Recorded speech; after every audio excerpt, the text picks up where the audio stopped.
red-haired contestant. You'll find out eventually. Who the fuck the red-haired contestant? I'm not so glad. You know what? It don't matter. I'll figure it out. I'll eventually fight their brother. What? See, pinball time, bitch! To the black hole. What am I doing now? I don't know. Press the button and track to go to the challenge area.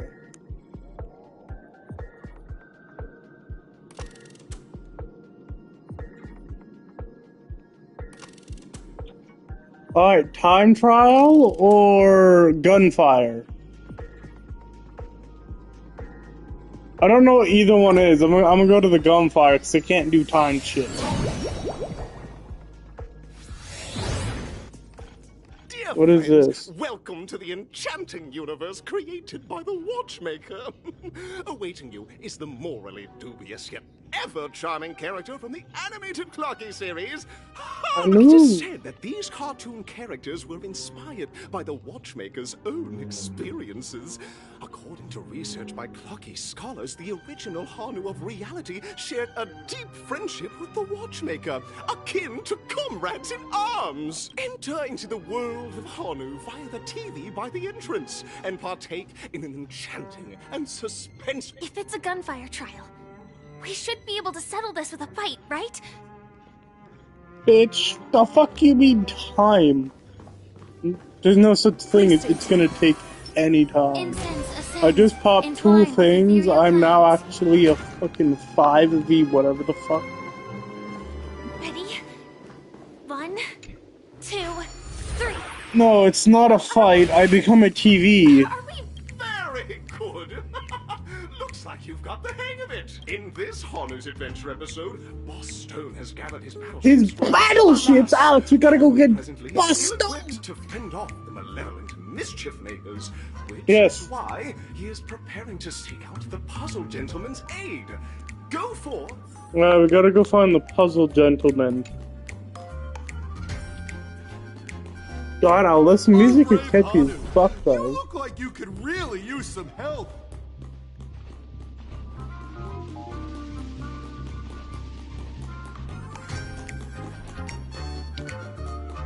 Oh, I'm supposed to build a puzzle. Long time no see, Hanu. You look pretty stressed out. How about an intense and thrilling game of Dream Jigsaw to blow off some steam? I'm gonna play some Dream Jigsaw.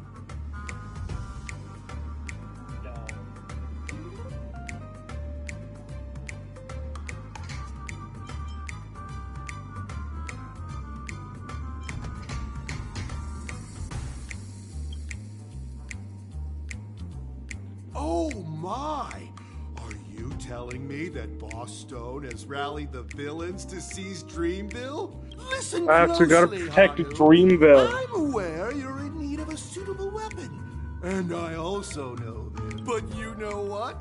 You'll have to play an exhilarating round of Dream Jigsaw.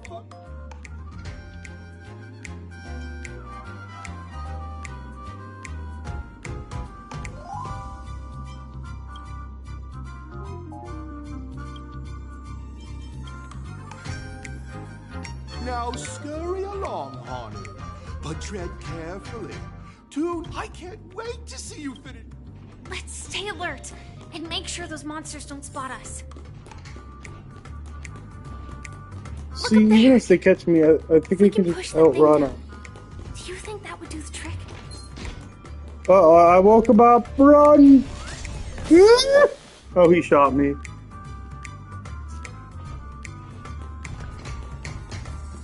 No, I'm gonna do it again. He can't stop me. Oh.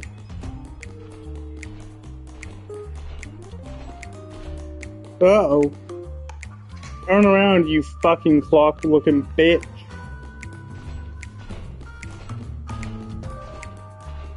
Dumbass, they don't got no ears. They don't hear my pitter-patter of my toesy-woesies.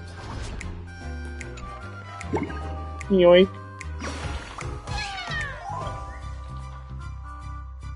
But brother, honey, why is there a need to stack the books? It's a low step. Oh, it's a letter to disappointing to run. You fucking rat. Finally, that's all the jigsaw Oh, pieces. and a chest? Let's hurry back.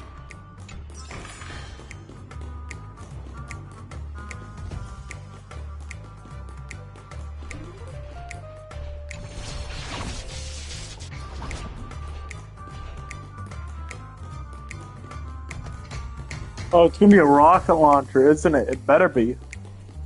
Alright, let's go build you.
Oh my!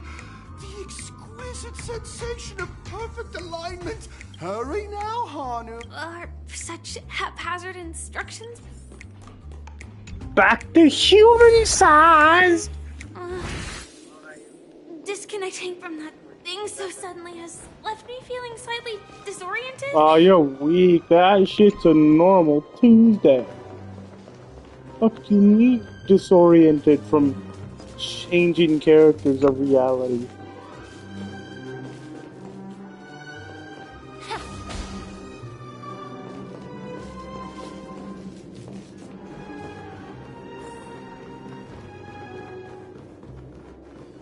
Is that Hanu? Maybe oh yeah, it is. What the fuck? No, it's brother on.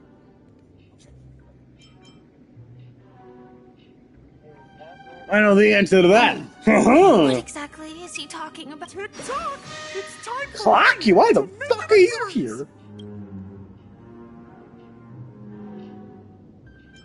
Ah, the plot thickens.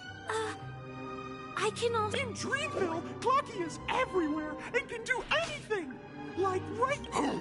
Hanu says, battle! That's what we must do. What do you...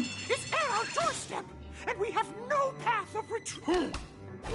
Touch that suspicious-looking TV right now! Fuck you, I'm not touching shit. So they just jumped inside that TV. Yeah. Sheesh. Logic in this plot and dialogue is really... Oh god, it's terrible logic, but... Bookshelf.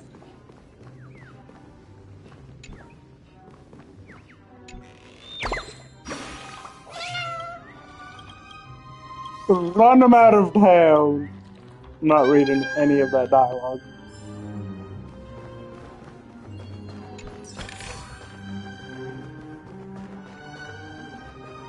Well, here we go.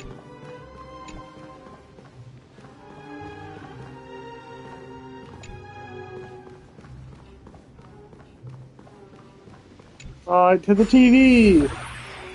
I am gradually getting used to this. Huh. Who knows? Oh, did someone say high-level movies just now? That's right, pal. The upcoming script is just exploding. Oh, what do you mean by that? Hanu was preparing for battle. Suddenly, he hears heavy footsteps coming from the hallway. Malevolent mischief The makers Marvel have the broken Maker. into his home. But brave I thought- Hanu won't go down without a fight. He instantly sprints for the storage room, ready for a do-or-die showdown. But we still the... Guess what? Hanu's Favorite bazooka? Happens to be the storage room. Let us go. What a coincidentally convenient plot twist. It'd be even more awesome if they organized... See, I do have armor. It's called plot armor. Plot armor, good. I get the bazooka. It's behind the shelves, right? Oh, angry thing. Good thing their line of vision is fucking terrible. He wasn't lying. There's actually a bazooka here. Oh yeah, let's go, baby. I'm probably gonna use it. Now we should have a way of dealing with those baddies.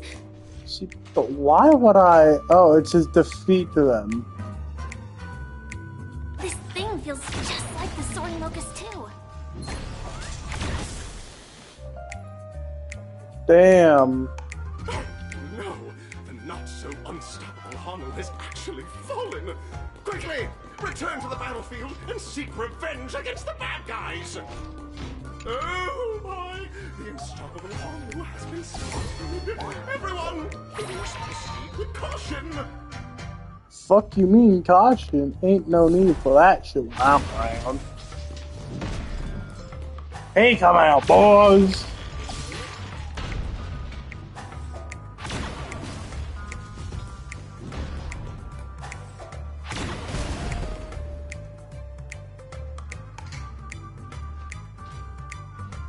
Uh-oh. Careful. It looks like we've got more company. Bitch, I don't got enough rockets for them.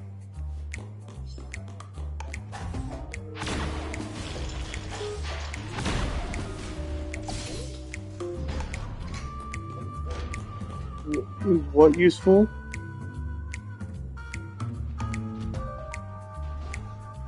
Three more rockets. Let's. Oh, that's why it gave me 3. Because Here we go there's. again. But no big deal. We're pretty handy. Drop them.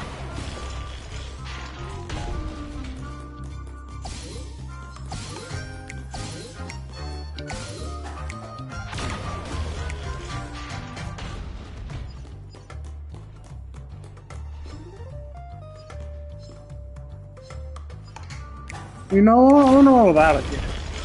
Oh, I got all of them with 1 rocket. That should be all of them, right?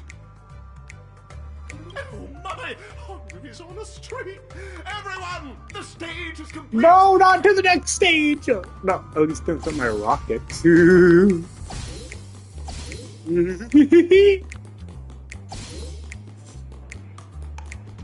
Oh God, no. Big fucking Elon. I can't really. Is there anything for me to grab down here? Hanu Vision sees nothing. Too small. Fun-sized werewolf. Well, that's that. But it is, never mind. You like them fun-sized, apparently. An exotic fragrance hits the nose. Indeed, this must be treasure. You like them.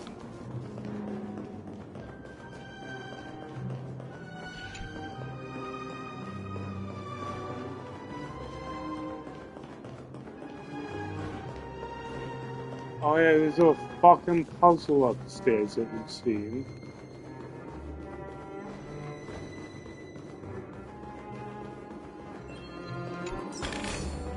Refreshed and invigorated. I got another disc? No? Little Caesar.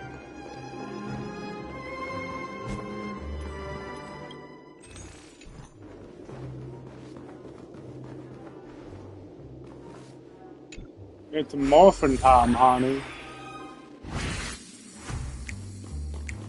It's morphin' time!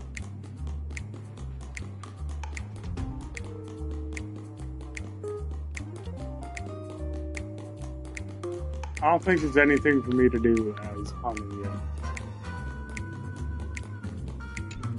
Turn to normal form, honey.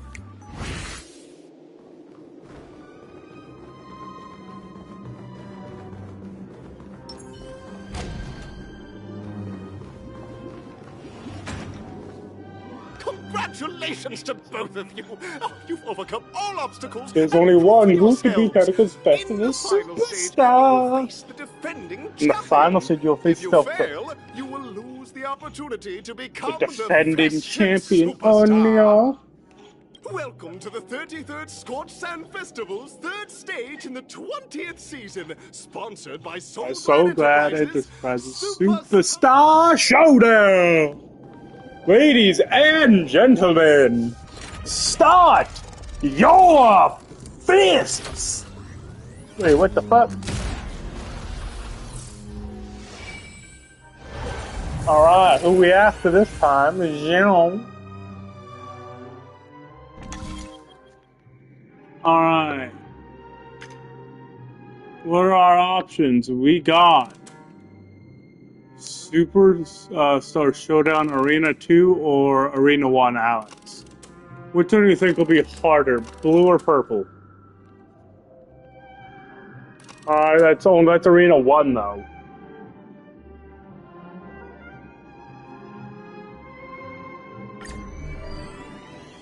To Arena 1. I don't know what's going to be in either of them. I just need to not be fucked over by the typing. I guess I should have pulled for the person who fucking just made them weak to me. No way. I think I just saw someone extraordinary. That fucking Himiko? Or is that a fucking man? Either way, I would let them smash. Is that a fucking person? Is that a girl? Wait a minute. I can't tell. Please They got wait. long. My beautiful ladies. They got long hair. By the glorious light of beauty! Who the I never fuck thought I'd are see you? again. In such turbulent times, your kind faces are as springs. I'm gonna kick your fucking Are teeth you- in. A knight of...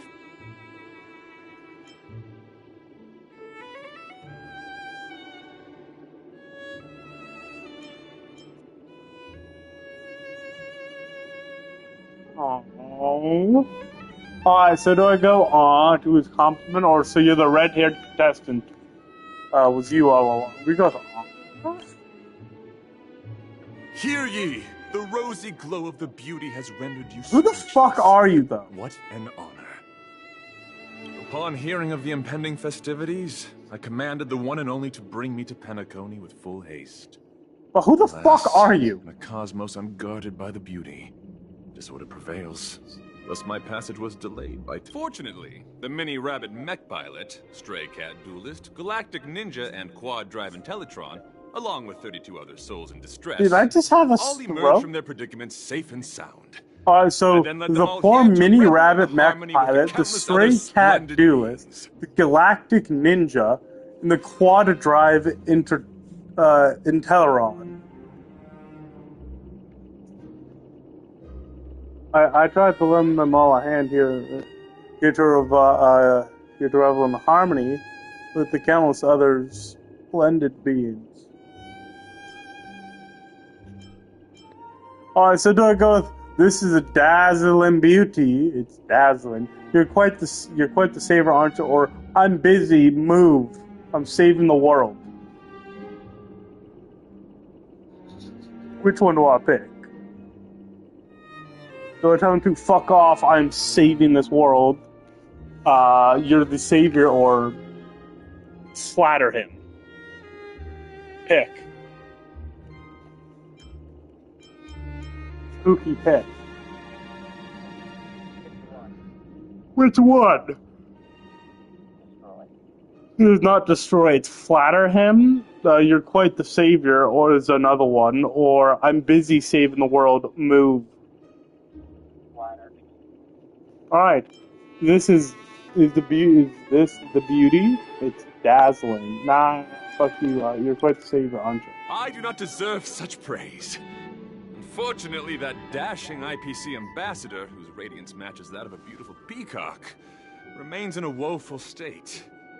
Still don't know who the Okay, fuck you are. let's get back to business. Since fate has brought us together, it stands to reason that you both seek the accolade of the audition's victor, correct?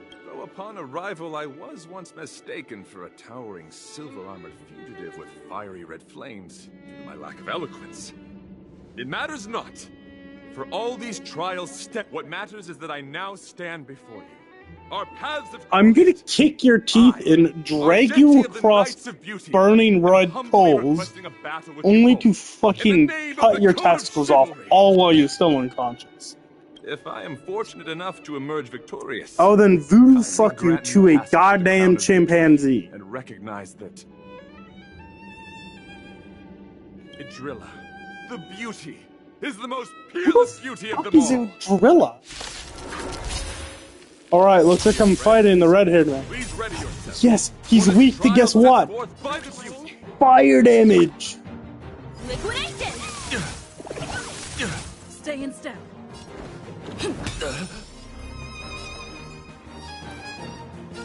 Be of pure body and mind. Dazzling ninja reporting for duty. Oh, he gets a barrier? What the fuck? Oh my god, I love him trying to do damage to me.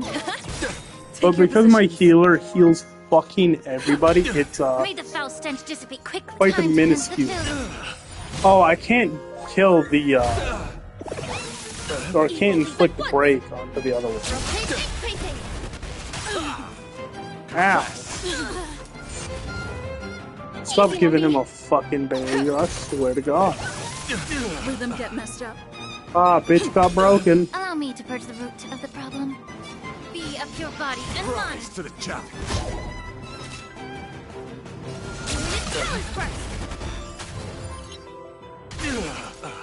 Alright, now we all have a barrier for his phase 2 shenanigans. It's a pity. The laurels of victory belong to Idrilla.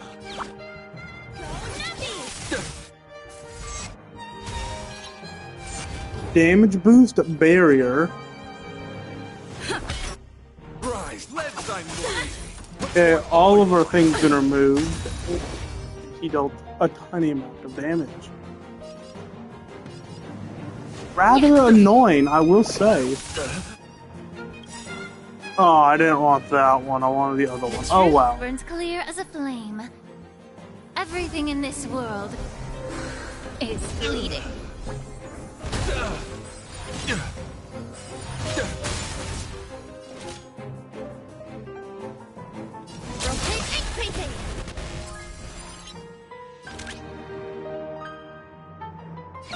Alright, break, bitch.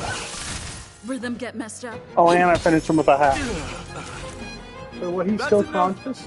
I have come That's to enough. grasp I have come to sincerity. grasp the sincerity of your charge. I yield. No, fuck it. We go round 3. Come on. Beautiful! Truly a captivating contest. It is through you that I realized to uphold the honor of Idrilla. How you I doing? must further hone my skills. Ow. What a beautiful lesson indeed! Go forth, my dear friend. Beautiful miss. The How you audition's doing? crown is yours to claim. I shall remain here, gazing from afar as you bask in the limelight. Joining the audience in No, I offering just want you the to most fucking get a heartfelt picture for cheers and upstairs, aren't applause. you? Ye fuck. We don't have much time. May fate allow us to meet again, Knight of... In that case, let's make our way to the end. Yeah, Hanakami's Ali stopped really thronging bumping. talent. I hope we make it in time. Please stay tuned. You like his music, very upbeat.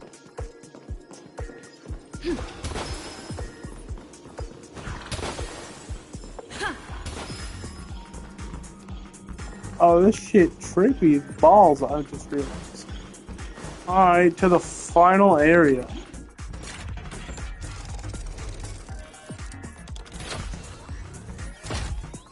Lock me in and launch me through the ring.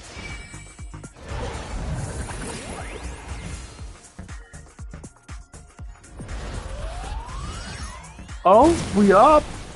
We in the cola bottle. Space anchored.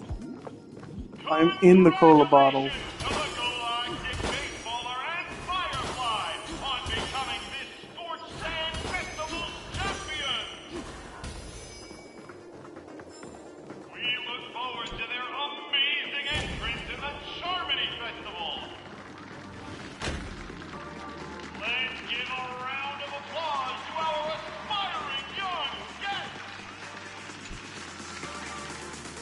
Steer the birth of a superstar for those competitions. The auditions are sponsored by So Glad Make Your Dreams a Blast.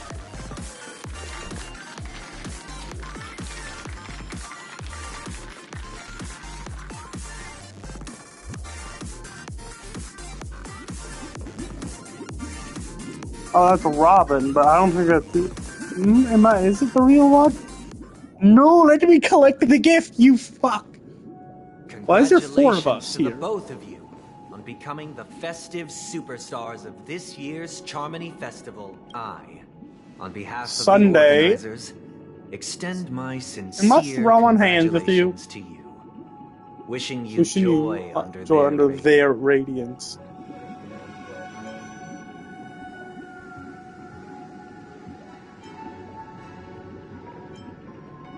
Where are my stellar jades?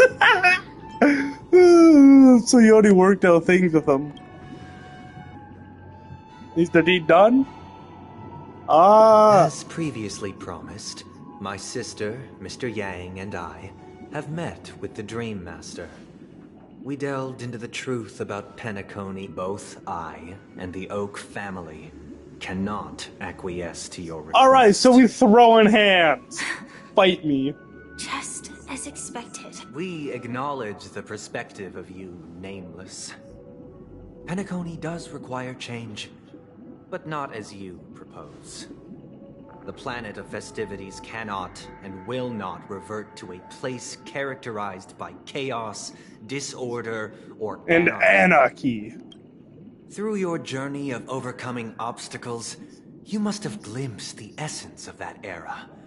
The vulnerable ruthlessly eliminated, equality non-existent, common folk living precarious lives, eking out a dreary existence. Probably, I don't remember. Ultimately, only heroes like yourselves manage to achieve success. Maybe everyone but I would dare ask, if you did not possess the special status of having a Stellaron, and you were but an anonymous and frail member among the masses, which Penacony would you prefer? You say this, but you don't know what it's like being extra schizophrenic with a fucking living black hole inside of you? Is that what a dystopia for the survival of the fittest? Or a sweet dream paradise for all? Not me. Them. Yeah, I know me. A dystopia for the survival of the fittest. Or a sweet dream paradise for all.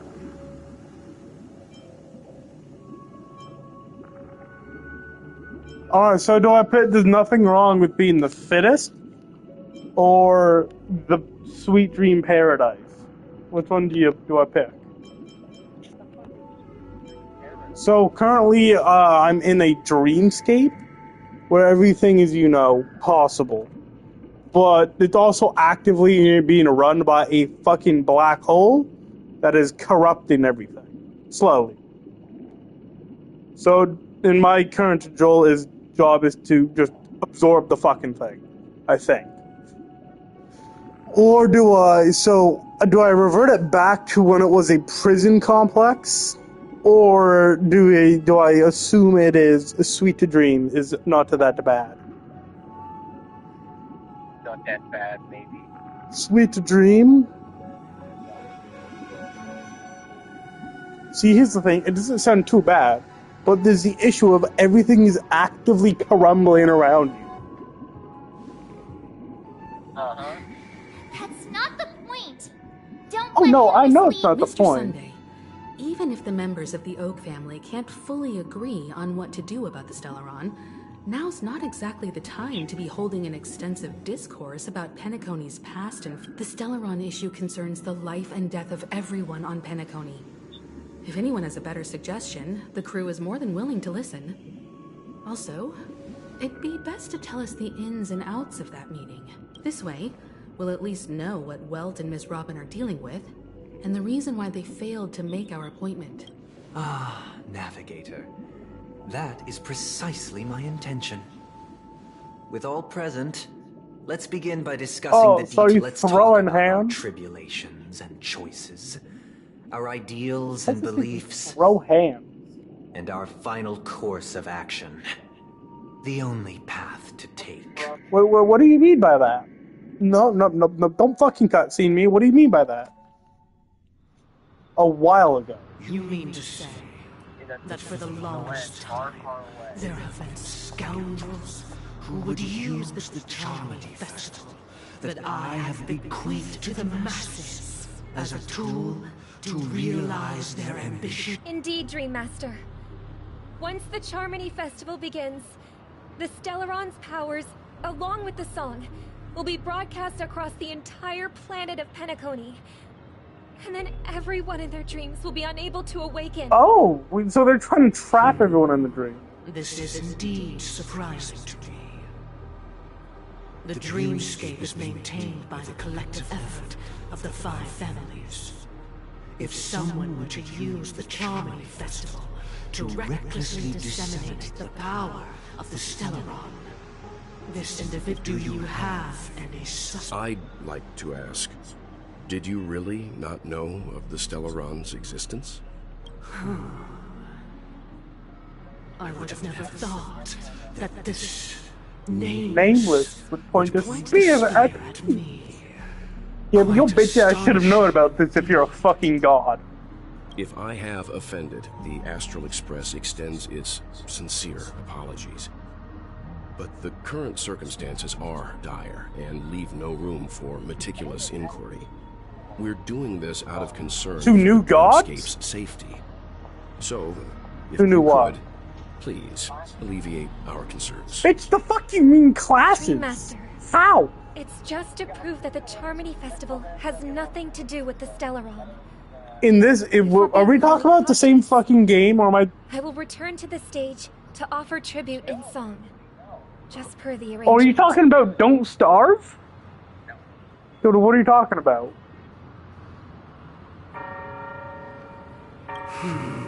Sunday, Robin. I've watched you two grow up and know your dispositions like the back of my hand. Both of you, right now, surely be lauded as their most devout advocates. I already know the magnitude of this matter is enormous and cannot be taken lightly. Since Mr. Yang has asked with such earnestness, I will personally respond in kind. Oh, we get the power of the Oak family. Might I ask you to beseech them to cast their light unto me and question me in their stead, so that no lies may be concealed? I will do as you command. But you're questioning us now? Could I entrust you to be present as a witness, to document the truth, and to proclaim my innocence? So I will do as you command. May thy will be carried out on earth, just as it is in the fuck you, bitch. Soul, please sear his tongue and palms with a hot iron, so that he will not be able to fabricate lies and make false. Let us begin. There is nothing else. Oh, are we going back to the world? Why is reality got all fucky like you've had true? Have you devoted your life to your god, never worshipping other gods? Naturally. Do you love your god as you do yourself, always heeding their admonishment? Naturally.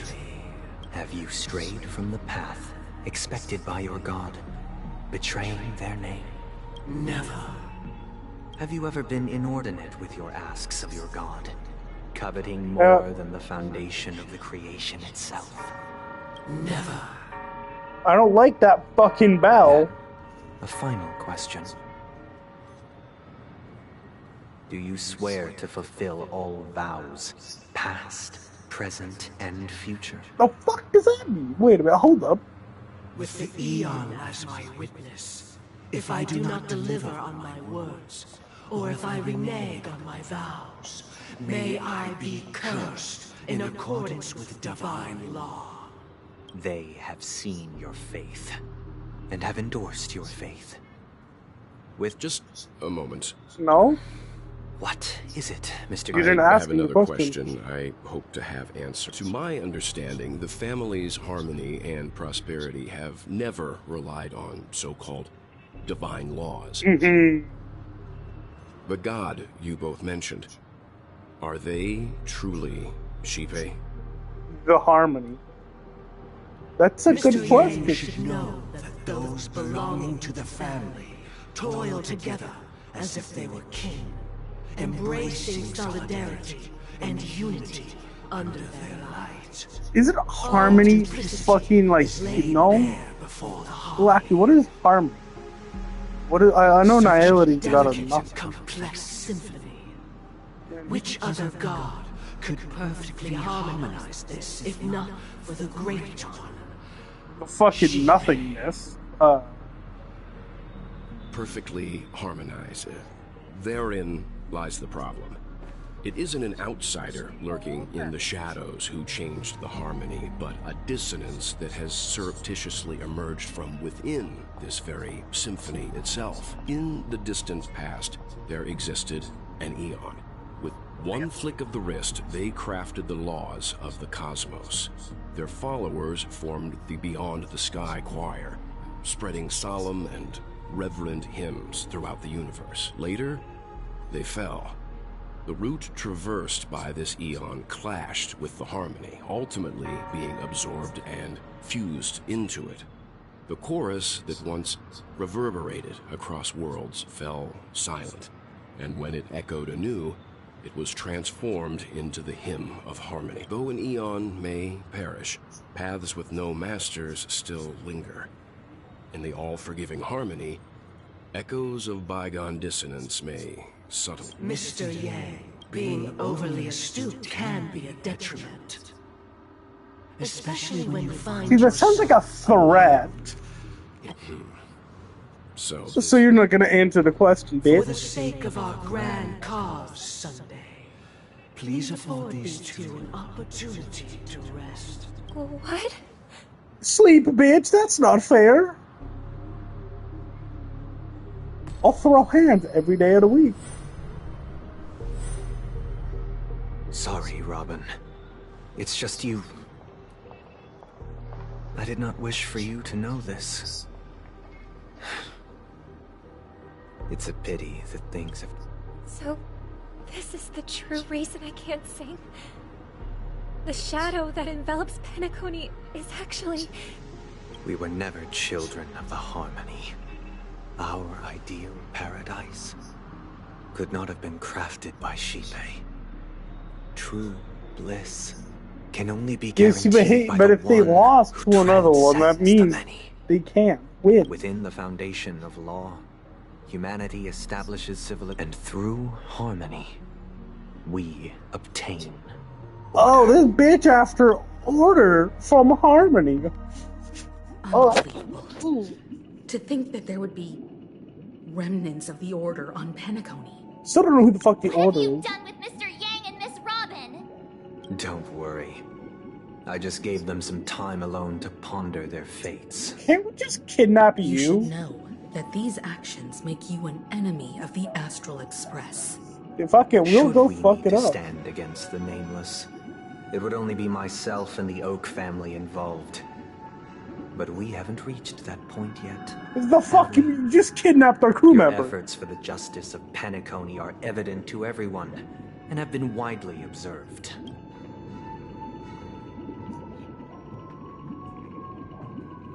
So I think they're trying to bargain. But, there's 4 of us and 1 of him. I don't think you win this. You're just as sharp as the other one.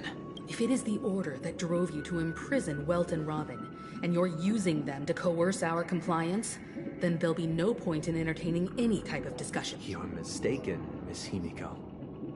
They are in very safe hands, and just as the family has always proclaimed, no one can be harmed in the dreamscape, least of all in the beautiful new world belonging to the Order. Penacony and the entire universe have witnessed far too much innocent bloodshed. The strong wield their blades against the weak, and the victors push the vanquished to the brink of life. Natural selection. The world abides by this principle, establishing the well-being of humanity atop the corpses of the downtrodden. Only we, or rather, I, possess the power Bitch, what to put power? an end to this What are you gonna farce. happen to the Stellaron or You've fucking... decided to resurrect a dead Eon? No one's ever done such a thing. No, that's a If fucking Miss lie. We Himiko just had is somebody attempt to interested, make it. Let's draw back the veil and speak candidly.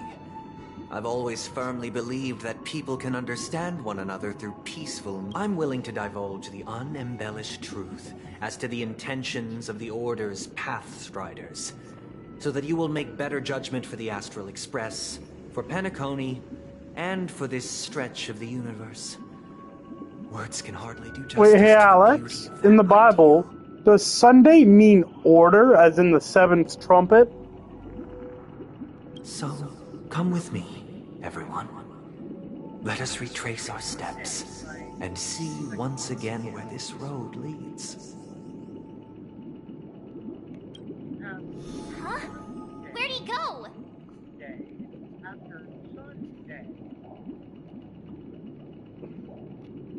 Welcome. This isn't any location in Penacony's dreamscape.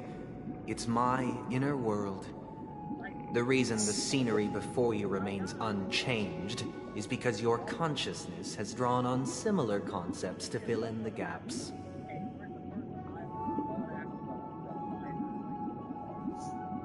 So they've imprisoned Did you do the us. same to Welt? It's a tuning process. Stronger in effect and more draining on the mind. The gray-haired guest has experienced it before, so she should understand. Yeah, I'll go what fucking it get entails. the fuck out of here. I Tuning yoinked the... allows you to intuitively grasp my feelings, which also means that I cannot hide anything from you. Yep, Now, sounds about right. everyone, please look at the huge screen. The road. Oh, great. From this point on, Lord. you will witness the numerous decisions I've faced. I've selected a portion of these to share with you. I believe after going through similar predicaments, you'll be able to bet. Let's begin. The first decision. This story happened when Robin and I were very young. We were victims of the Stellaron disaster. Oh, And the family's shit, Mr. that's Gopher what- Wood, that's what she is. who would I later think become the it's Dream Master of Penacony, saw that we siblings had no one to turn to and took us in. Oh, no, it's good.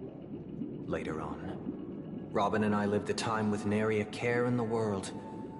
One day, after dinner, while my younger sister and I were lounging about in Mr. Gopher Wood's yard, we spotted a fledgling Charmony dove all on its own. That baby bird was tiny. It didn't even have all of its feathers, and it couldn't sing. When we found it, it was already on its last breath, having fallen into a shrub, probably abandoned by its parents. We decided to build a nest for it right there and then. However, thinking back, that winter was unusually cold, with fierce winds at night in the yard, not to mention the many poisonous bugs and wild beasts in the vicinity. It was clear that if we left the fledgling in the yard, it stood no chance of surviving until Oh, you spring. can hear what's going on. So, I suggested we take it inside, place it on the shelf by the window, and asked the adults to fashion a cage for it. We decided that when it regained its strength enough to spread its wings, we would release it back into the wild. The tragic part, something that we'd never considered, was that this bird's fate had already been determined long before this moment.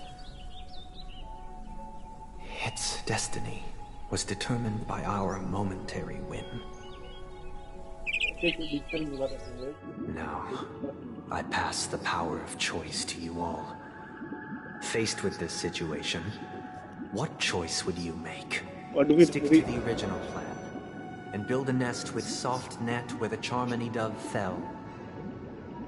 Or build a cage for it, and feed it, giving it the utmost care from within the warmth of a home? Oh. I eagerly await your answer. Oh, I like this. In the original story, didn't it fucking die? Because it can never fly? But the other end, it's imprisoning the fucking thing, yeah?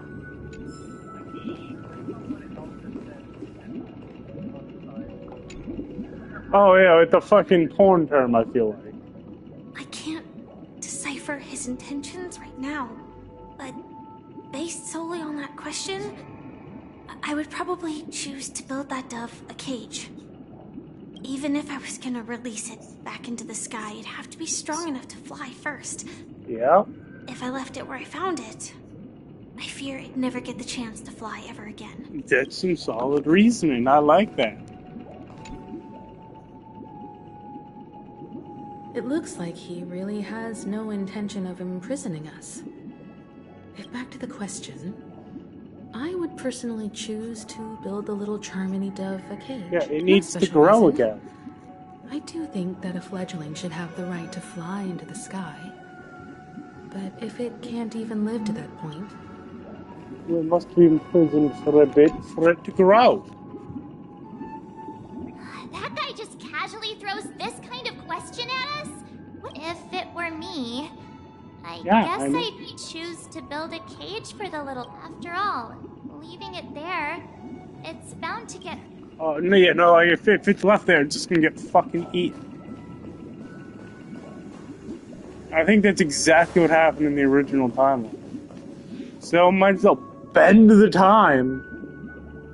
Build a cage for it and feed it, giving it the utmost care from a warmth home. That is the decision. I'm happy to see that you made a choice similar to ours. If your mind is made up, let me we passionately nursed it back to health, preparing only the best food for it every day. We even preened its feathers. Later, on the day that Robin left Penacony, I watched it for a long while by the window. Probably about 3 or so days. In those 3 long days, the little Charmony dove tried again and again to finally, on the 137th attempt, it succeeded. But its attempt did not go perfectly. After flying unsteadily for a while, it fell to the ground. Unable to grasp the direction of the air currents, the fall shattered its wings. It writhed helplessly in my embrace. But it was all for naught, finally succumbing to a painful demise. And in that, I deeply regret the choices we made. But next, let us head to the second. The Dream Chaser? What this the story fuck? happened when I was appointed as Bronze Melodia, a position exclusive to the Oak family, charged with listening to the problems and It was during that period that I had the opportunity to hear voices from all corners of the dreamscape. Joy, sorrow, arrogance, regret. The complex tapestry of human nature that formed the world. And he was a dream chaser and an illegal stowaway. Just like the rest of them, he came to Penacony in search of a better life. Except that, to most people, the price he paid. I suppose he told me. I sold everything I could at home. The house, the land, even his 2 children. He said he could not afford to raise them, and that at least they could eat if they lived as slaves. He had a plan in place. He would buy back his children once he had made his fortune, and enjoy Penacony's beautiful dream with them. Alas, his plan to smuggle himself was somewhat clumsy, and he was sniffed out by those pig-headed hounds. After hearing the Dream Chaser's story, I immediately appealed to the Bloodhound family to cease their pursuit. That way, at least he could live peacefully. But I was still too naive to the ways of the world. I did not anticipate that what I thought was a kind gesture would later lead to dire consequences. I think I already know where this is going.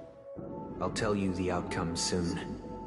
For now, will you do as I did and try to convince the Bloodhound family to No, I believe he brings a bunch of so that bullshit the Dream with Chaser him may live peacefully and and realize causes his quite the wishes? fucking ruckus. Or will you remain silent, leaving him to languish while the hounds are hot on his heels until his inevitable judgment arrives?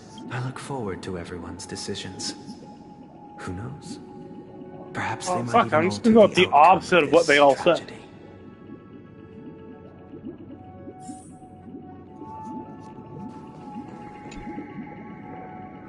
A Dream Chaser story. If I acted out of kindness, I would probably ask the Bloodhounds to That's stop out their of kindness, pursuit but and lend them a what's hand. the consequence of asking him? What cruel repercussion would this choice result in? I think Sunday must have been deeply impressed by the limitations of the strong defending the weak through this incident.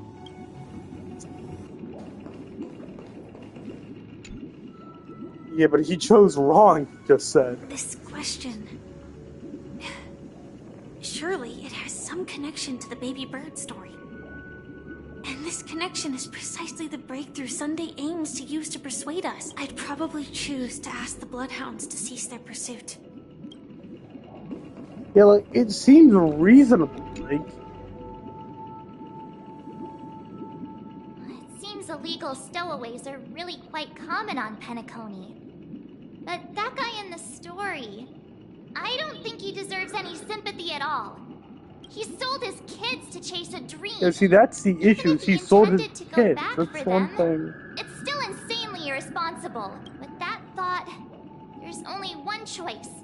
Let the Bloodhound send him back home. Oh, fuck. They have different opinions. You want him to say... I don't think he gets his children back.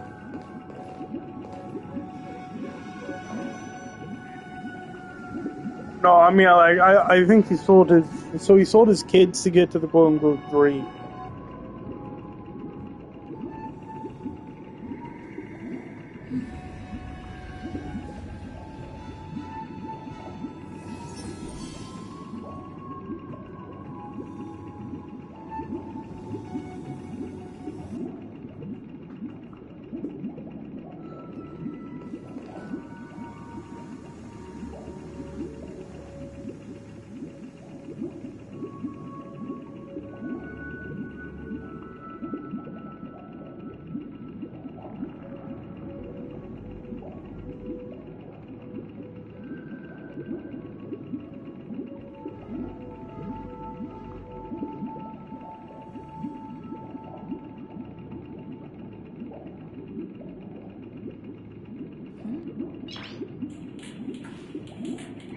Nice.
Yeah, but wait a minute. So even if... So let's assume that he does get caught. He would be sent back home with nothing. But if he doesn't, wouldn't he be fucked trying to get in here? Like, wouldn't he just get stabbed by the nightmare person? So wouldn't it make more sense to convince them? Have you tried murder? That usually works.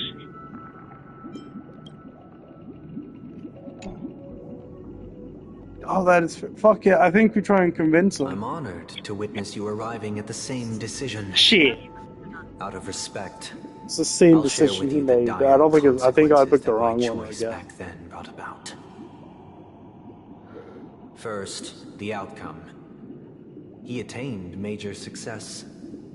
After avoiding capture, he ran a business for a few years, very quickly making a name for himself, elevating his status. He might not have become a tycoon like old Audie, but he was considered a character of excellent repute. Now then, did he realize the wish he set out to achieve? No. The last time I saw him was in the real world, where the Hounds were going to permanently exile him, and I was the accompanying Bronze Melodia. The mission was simple. Listen to the criminal's repentance. He told me the reason he was in this predicament was because he conspired to usurp the head of the Alfalfa family. Why? When I asked him about his 2 children, he instead responded with a question. What children? Did he not have any? He bullshitted his whole story. My heart aligned with the harmony, That sounds like... and the good deed I dared to undertake held no value, turning instead into a wrongdoing. What children? It created a lamentable oppressor and countless oppressed individuals. As to your choice, I once again offer my heartfelt apologies. So all there's only Next 3 comes the decisions? third and final decision. And the Yes? story this time is my own. The fuck you mean your own? This story happened the day I was appointed the Oak family head. At that time, Mr. Gopherwood was the current Dream Master. And as for his wish, we had a private conversation. What surprised me was that the Dream Master had only come to deliver a letter to me. He let me read its contents, and it was a letter. Ooh! From your sister? The letter contained the usual pleasantries, anecdotes from her travels. Nothing out of the ordinary. Just as I started wondering how this letter related to our discussion, the Dream Master began to speak. Do you know who wrote this letter? Your sister, right? My sister, of course. But why would you personally visit me to hand me a letter from my sister containing mere Well, probably because your trivialities? sister didn't fucking write it, I guess, right? To help you grasp the full scope of this issue. Do you know where Robin is at this moment? No. From what the letter indicates, she must be in Caspelina 8, correct? She's touring there right now. Correct. Has she mentioned anything about a stray bullet? Fuck you mean, stray bullet? A stray bullet? What? A war has broken out on that planet. It is because of this very reason that Robin chose this destination. To spread the word of the Harmony. And to save the lives of that planet. She personally made for the front lines. What do you mean she's your behind? She hoped to ease the people's suffering with song, and was willing to brave mortal danger to deliver the IPC's medical supplies. Unfortunately, stray bullets show no such compassion. She was shot. all right? If the operation was successful, she should probably be recovering in the field hospital. By the eon above, The bullet struck her neck directly, yet possibly as a reward for her consistent deeds of harmony. It didn't hit any vital arteries. Once you've attended to your outstanding tasks, it'd be advisable to write her back as Motherfucker, what? Those damned savages! I'll pack my bags right away. My gratitude for bringing this to my attention, Mr. Go. Now you understand why she always wears such elaborate neck ornaments, don't you? How could this happen? Miss Robin? It's all in the past, so please don't worry. I share this in the meager hope that you will understand the Harmony's limitations and predicament. As grandiose as the strong defending the weak sounds, many times, that's it true. is nothing more than wishful thinking. Likewise, I've prepared one last question, one last choice. That's a fucking lie. This choice will not have any grave Fucking you consequences. won't have any grave consequences. Because Bullshit. this is merely a figment of imagination, a nightmare that has haunted me through countless nights. If you ever had the opportunity to make a choice, would you still support Robin's journey on the path of harmony? Oh, fuck. Dissuade her from the harmony. Or stop her. Oh. Jesus Christ. I often feel like I've dreamt of similar scenes on certain nights. In the dream, I see blurry faces. I don't know who they are, but I sympathize with all of them. Fighting for survival against some unfathomable force. Their confusion and fear are lucid to me. But I also remember they chose never to give up. Just like Miss Robin. If Mr. Sunday's question leaves you puzzled, you should find the answer from your own experiences. With each trailblaze, dangers and tribulations will surely follow. I'll keep going on. Away? Would you stop March and Don Hung from reaching their next destination? I believe you have an answer of your own. Miss Robin's courage is admirable. And here I was thinking she was just another superstar celebrity. But the fact that she's also Mr. Sunday's younger sister? No, I doubt he'd wish harm on his own flesh and blood. No matter. See, but that's not giving me any information. But I might support him. I can't believe that happened to Miss Robin. The strong defending the weak is a great mantra, but if I had to pay such a price, I don't know what I'd do. Oh, God.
I think you stop. Oh. I don't think I would want them to do that anymore. If it means that would be controlling. That would be putting them back in the cage. But I think you have to fucking stop her. That price is heavy. And even if it's the war-torn world, her voice will most likely help many more than those who live and will die on that planet.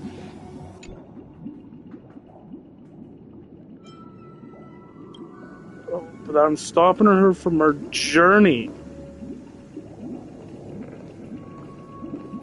Oh my, oh. Fuck. Do I stop them or do I support them? Do I stop Robin or do I support Robin? I don't know. So they were shot in the neck, they're all better now. But I think he went to stop them. And I kind of want to hear what he had.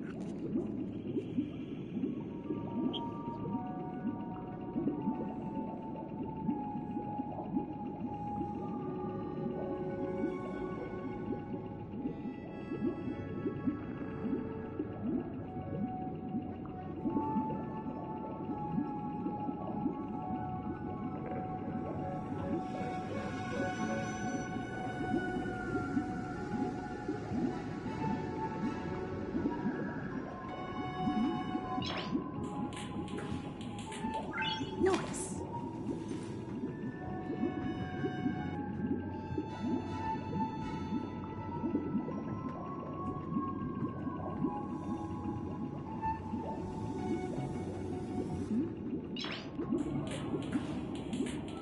Noise.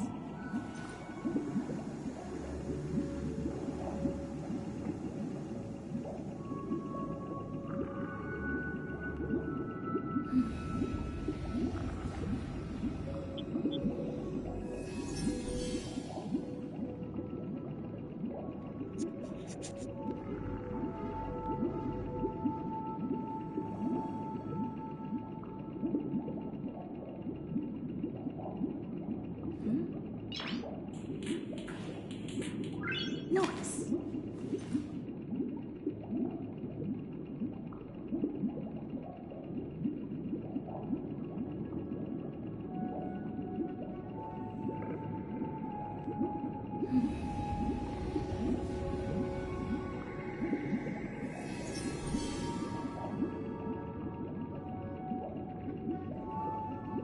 I think I'd stop the journey.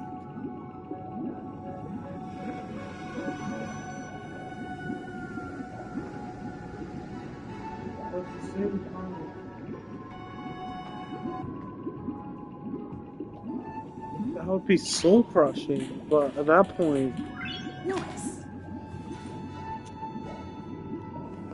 do I support her or do I stop him? I think he supported her. I think that's a. Hey, Dax, do you think he supported him? What? Do you think he supported his sister even though she was shot? To continue singing? I don't know, Anthony. Alright, do the research. How small is she? No, I'll ignore that question. Oh, fuck. I feel like, but, oh god, that's actually a tough question.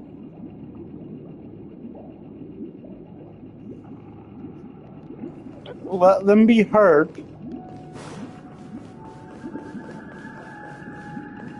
Or stop Robin. Knowing what I know, oh. The strong protect the weak, but they can't.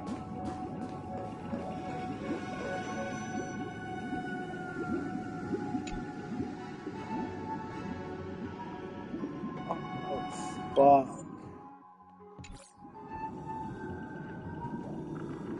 I think I might have to stop. I've picked the right side every time.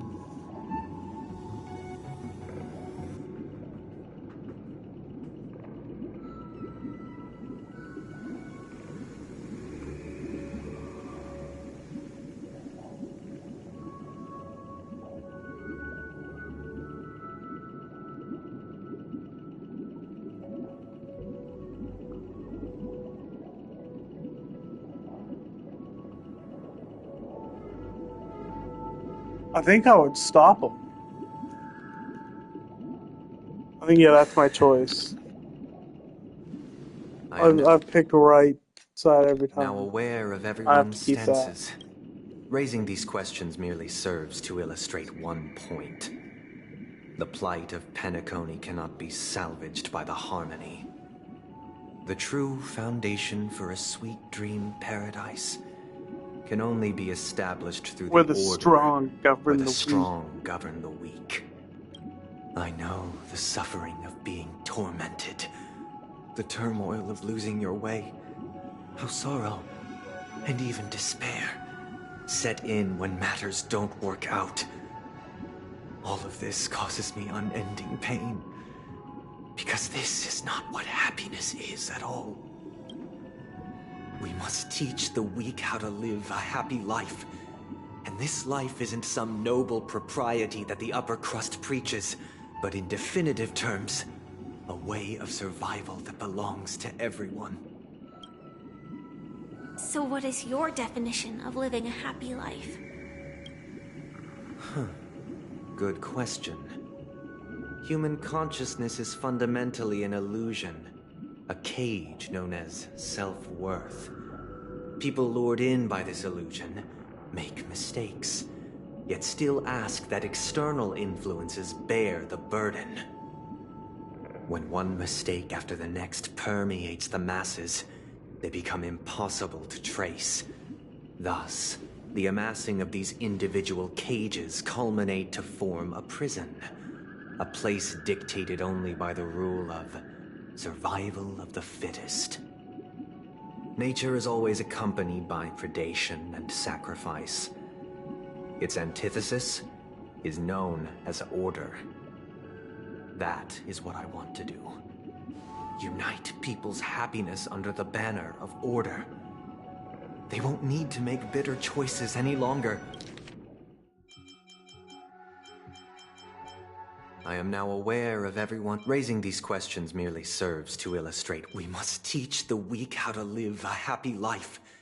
And this life isn't some noble propriety that the upper crust preaches, but in definitive terms, a way of survival that belongs to everyone. Raising these questions merely serves to illustrate one point.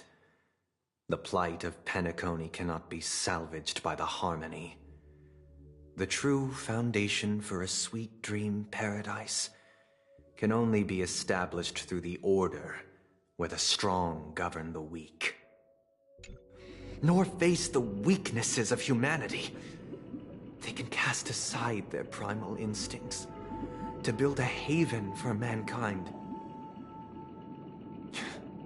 Simply describing thoughts is far too abstract, so allow me to provide a simple example. As you all may know, there are societal norms like weekends and long weekends that exist on some worlds. During these hard-earned rest days, people are given the chance to extricate themselves from the stresses of everyday life, allowing a certain tranquility to return to their souls. And it is only on these days that people do not have to adhere to the law where the strong prey on the weak. They can live out their lives happily during these brief intermissions. It's just a pity that 2 or 3 days are still too fleeting compared to the span of a lifetime. From where I stand, society's ideal system should be 7 rest days. Following Sunday, there should ensue a second, a third, and indeed an infinite procession of Sundays. This should be the face of the new world. Idyllic, eternal, peaceful days. And thus, every person can return to their base selves in this utopia.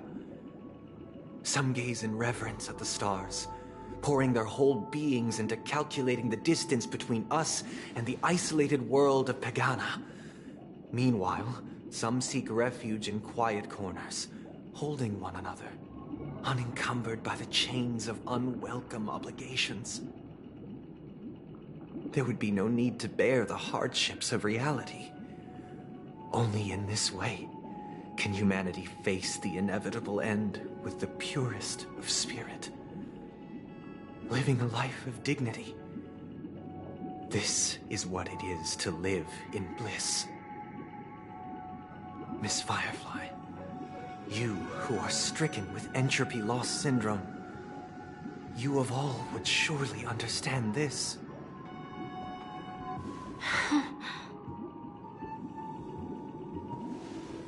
It sounds like a flawless theory.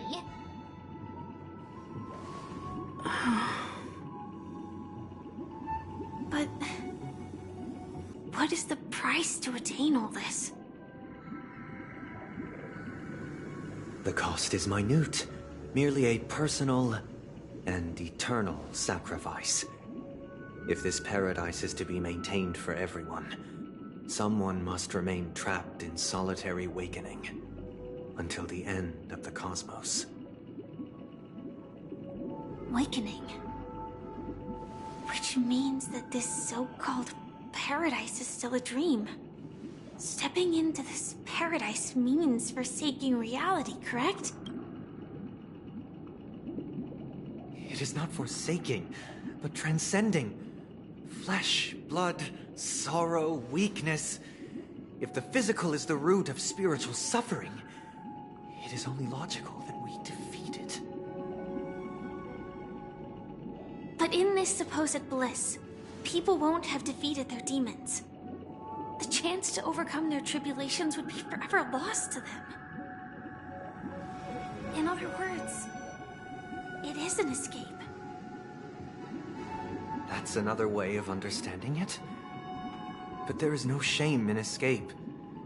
On the contrary, the seeds of escape exist in everyone's hearts. Don't you agree, Miss Firefly? And as for why life slumbers, it is because we are afraid to awaken from our dreams. But this is not in conflict with the grand plan. Only in acknowledging this can we truly understand the frailty of human nature, and from there, show compassion and protection.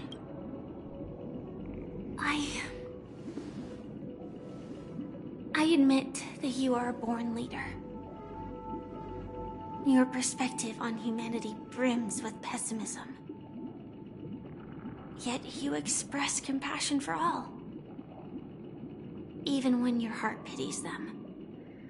But unlike you, I live for the self. From my perspective, individuals making choices for themselves is their birthright. The want to escape may be innate in the weak.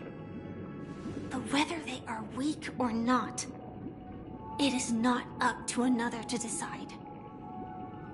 Perhaps in your mind, you also view me as weak?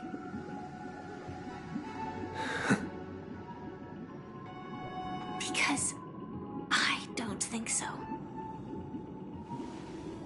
Since Miss Firefly has said her piece, the Astral Express will also naturally give you our answer. We'll leave it to you. Just as Mr. McHale instructed before. Tell him our choice.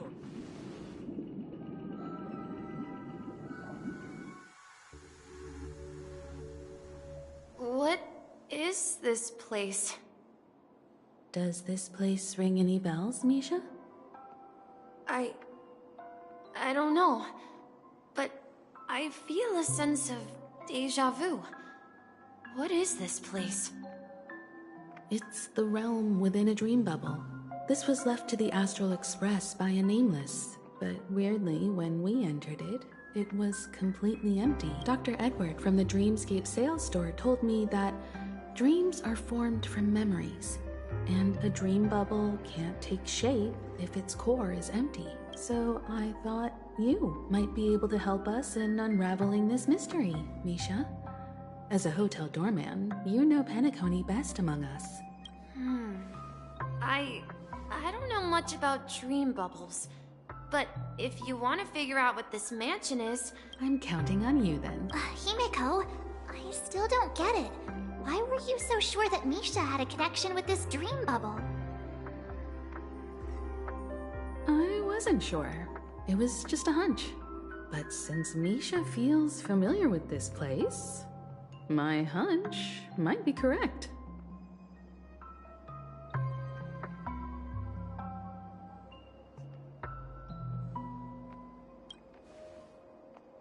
Exactly. This is where you and Firefly encountered death, which we now know as dormancy.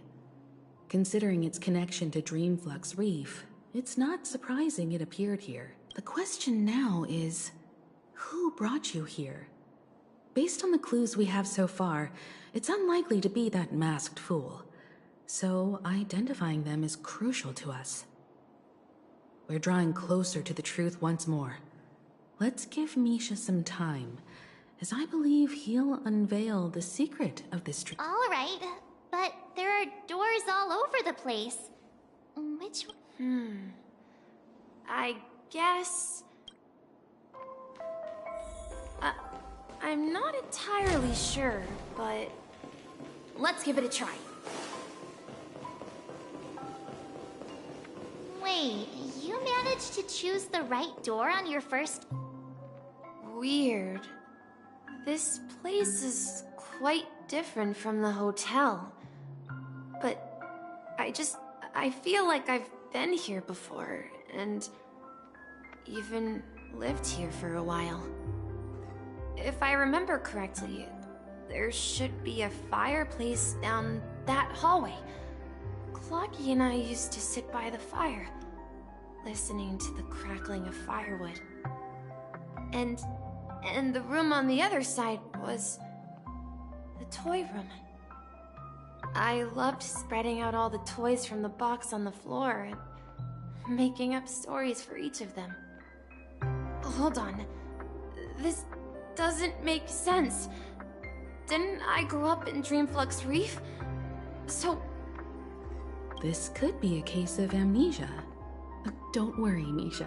It's common for everyone to forget certain aspects of the past. Those memories haven't vanished. They're just lying in the depths of your mind. We can surely get them back. Since this place seems familiar to you, why don't we explore a few more rooms and see if you can recall anything more? Yeah, then let's check out the rooms I just mentioned.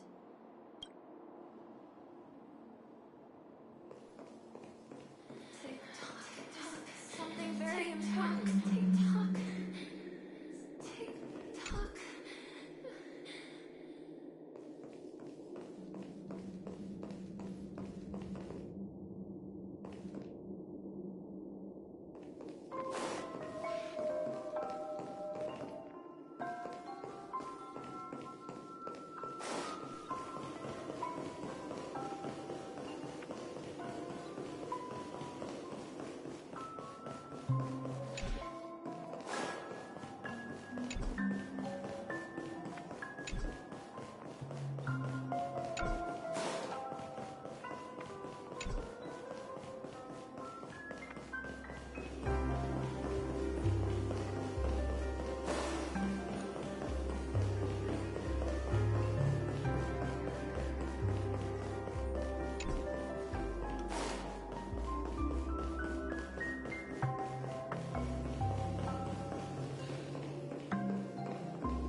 voices from the room.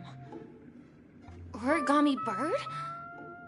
You and Origami Bird are friends? Yeah. It's a member of the Compass crew, just like Clocky and Miss Mirror. And there's more than just one Origami Bird. They are a big family. They follow Miss Mirror's orders and handle all sorts of jobs on the ship. They're the best sailors. Sailors? Can Origami... Could you tell us more about the Compass, Misha? The Compass is a ship bound for the New World. Clocky and his partners travel through layers of fog to the depths of the sea. Whenever there is danger, Clocky will use a compass and guide the ship in the right direction. That's a great story. But in the Penacony cartoon, Clocky and his partners have always lived in Dreamville and never ventured out, right? Huh? Oh, that does seem to be the case. Weird. I clearly remember... Clocky arrived in the New World in the end. Perhaps Clocky has a hidden past. So, where has Clocky gone? Did he leave to protect Dreamville?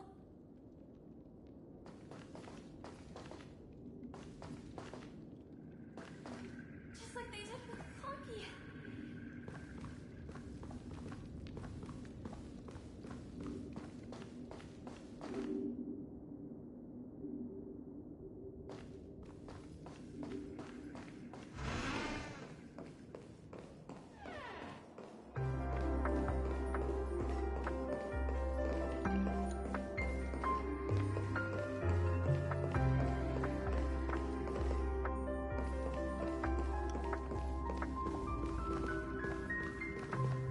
Mikhail, that's the name. Now we all know him as the Watchmaker. So, who is he talking to? Do you know anything about it, Misha? I'm sorry. I don't know much about the Watchmaker. But... Anything special about that name? Mikhail is Grandpa's name. Grandpa? Do you mean you're the Watchmaker's grandson? But we haven't heard anything about the Watchmaker having descendants. And the name Mikhail is not rare. Perhaps it's merely a... Could you tell us more about your grandpa, Mikhail? Yeah, sure. He was a seafarer who fearlessly ventured into mysterious seas and storms. He was always on the sea and had lots of friends who accompanied him on his travels. He didn't want me to call him Grandpa because that would make him sound old. He believed he was still young. The name Mikhail was given to him by his parents, Mihaly and Elise, both renowned. Every time he came back, he'd share his logbook with me and tell me about his adventures at sea. I want to become a great adventurer, just like him. It appears that the seafarer has nothing to do with the Watchmaker. So, perhaps it's just a coincidence? So, where is your grandpa now? He went off on a new journey. And it's been quite a... I think I hear the sound of water. You once mentioned there's a magnificent fountain up ahead.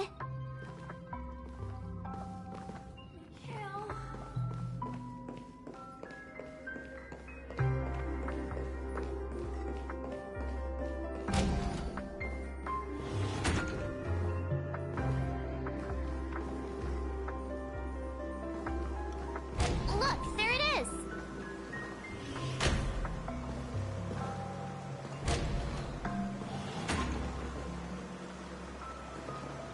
The water resembles a precious jewel, embedded in the dreams of all seafarers. Every time I gaze at the shimmering lights beneath the waves, it feels as though I'm back in this place, standing by your side. Have you recalled anything, Misha? Yeah. I saw these sentences in Grandpa's logbook. He used to say that despite the perils of the sea, whenever he stood on the deck in the afternoon, overlooking the sparkling waves, he would think of this fountain in front of his house. He often said that those moments felt like returning to his family's side, and the difficulties at sea didn't seem quite as challenging. You know, I quite understand such sentiments.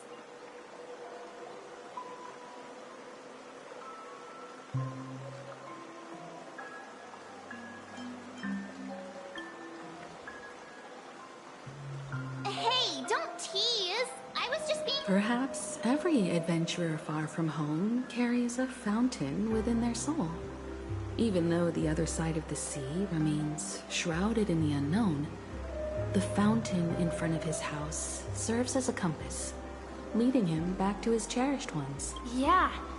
While Grandpa was at home, we would stand by the fountain and place the compass, a toy boat that I made, into the pool back then.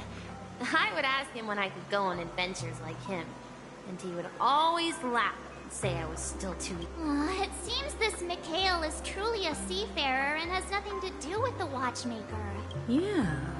Based on Misha's recollections, the scenes in the dream bubble appear to be his childhood memories. But this raises more questions. According to Misha, he was clearly born on an oceanic planet and led an ordinary life. Could this be some sort of metaphor? Perhaps the sea refers to the memory zone. I'm sorry. I don't know, but my memories keep pouring out uncontrollably. Perhaps I'll remember more things if we go further.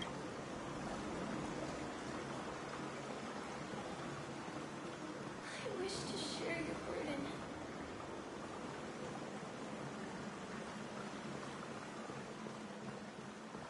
We're going to the opposite side, right? No, we should turn left here.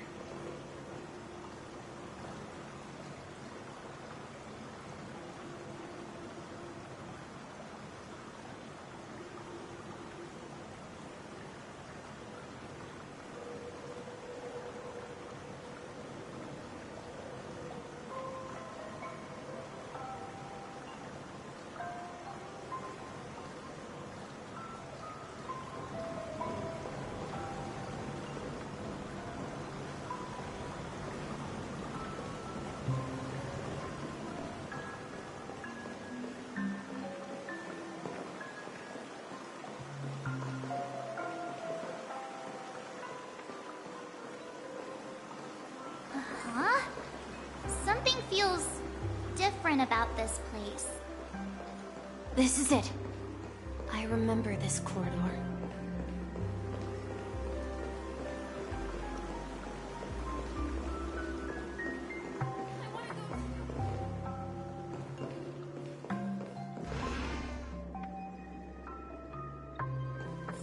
Up ahead is Grandpa's study.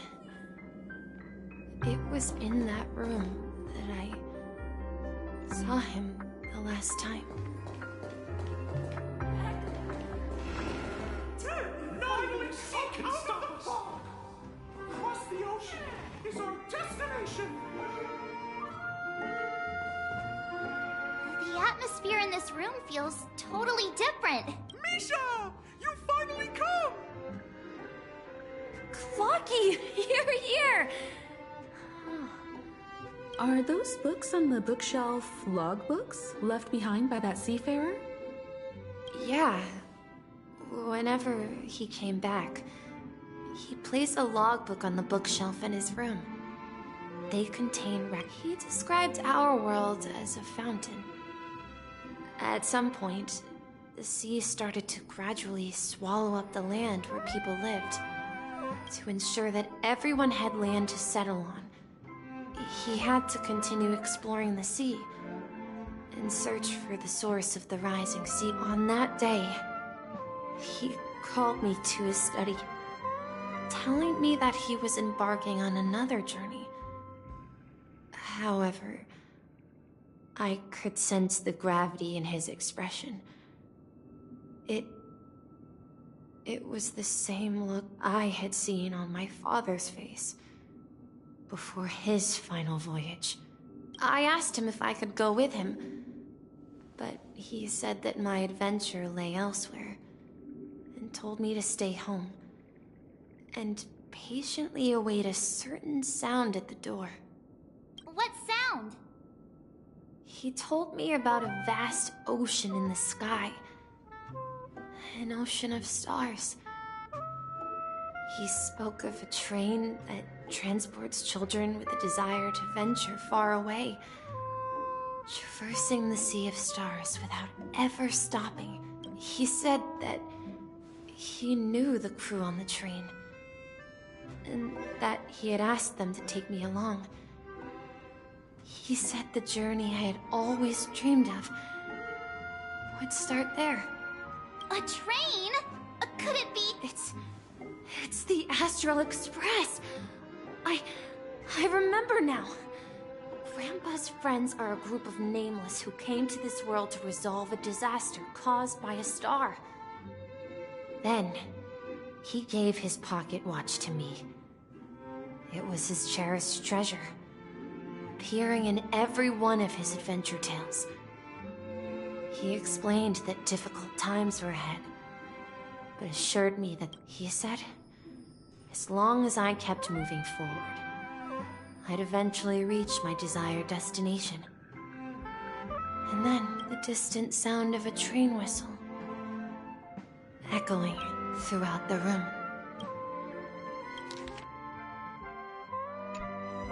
Exactly, Misha! And then we followed that whistle, didn't we? Yeah. I think I can still find the way we took back then.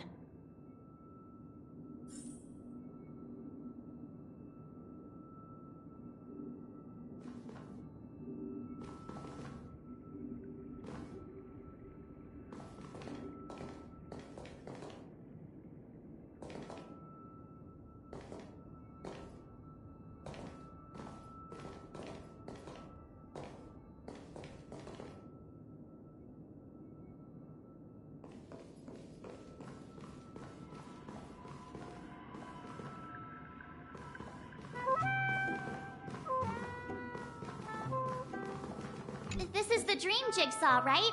So we're supposed to find the exit. But where can we find— Do you remember? You said you obtained a mysterious shard when you stumbled into this place. Hey, the shape seems to match. Looks like we're just one step from revealing the truth. Let's get to the other side and investigate.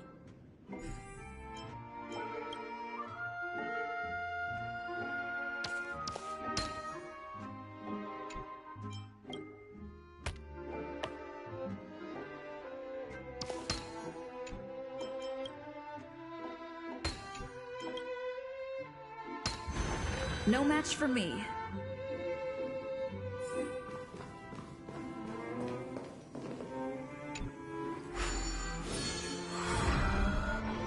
This is it. This is my room of clocks. While I spent my time waiting for Grandpa to return from his voyage, Walter gave me this workshop, and it became my secret base here. I learned how to repair clockwork and gears out of my fondness of precision mechanics. In my dreams, I was the captain of the compass, embarking on adventures with my companions, Clocky and Miss Mirror. I was born and raised here. So, this building in the dream bubble is your childhood home? Yes, but not exactly. This dream bubble itself is my home. Looks like you've remembered. Wait! Why does it feel like everyone else knows something I don't?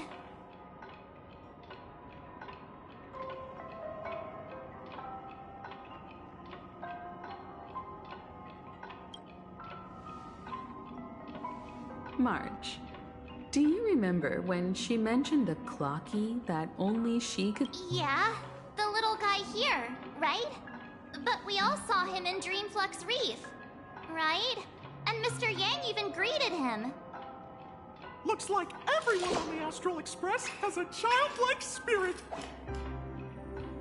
The answer lies in the Astral Express.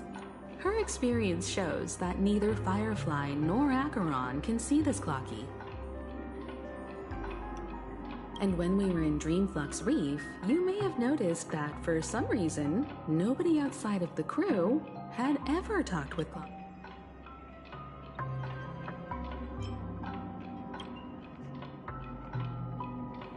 A mimetic life that can only be seen by a select few. It's just like a hidden message, left by someone for the nameless. But Misha can see Clocky too, right? They even grew up together. But Misha hasn't started the way of the Trailblaze yet. That's the key to the mystery, March. Now, take a moment to recall. Have you ever seen anyone outside of the crew interact with Misha?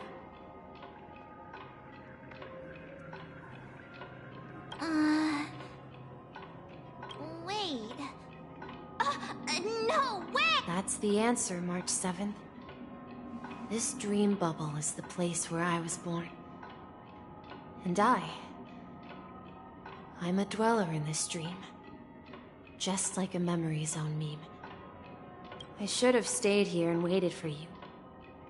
But when reality and memories merged, I unconsciously pushed open that door and left the bubble with Clocky. And here I thought you were a fucking ghost. So it's not that the Watchmaker's dream bubble is empty, but rather the stuff inside ran away? And the whistle you heard was the sound of the Express arriving at Penacony? That's one way to see it, but I believe there's a longer story behind all this.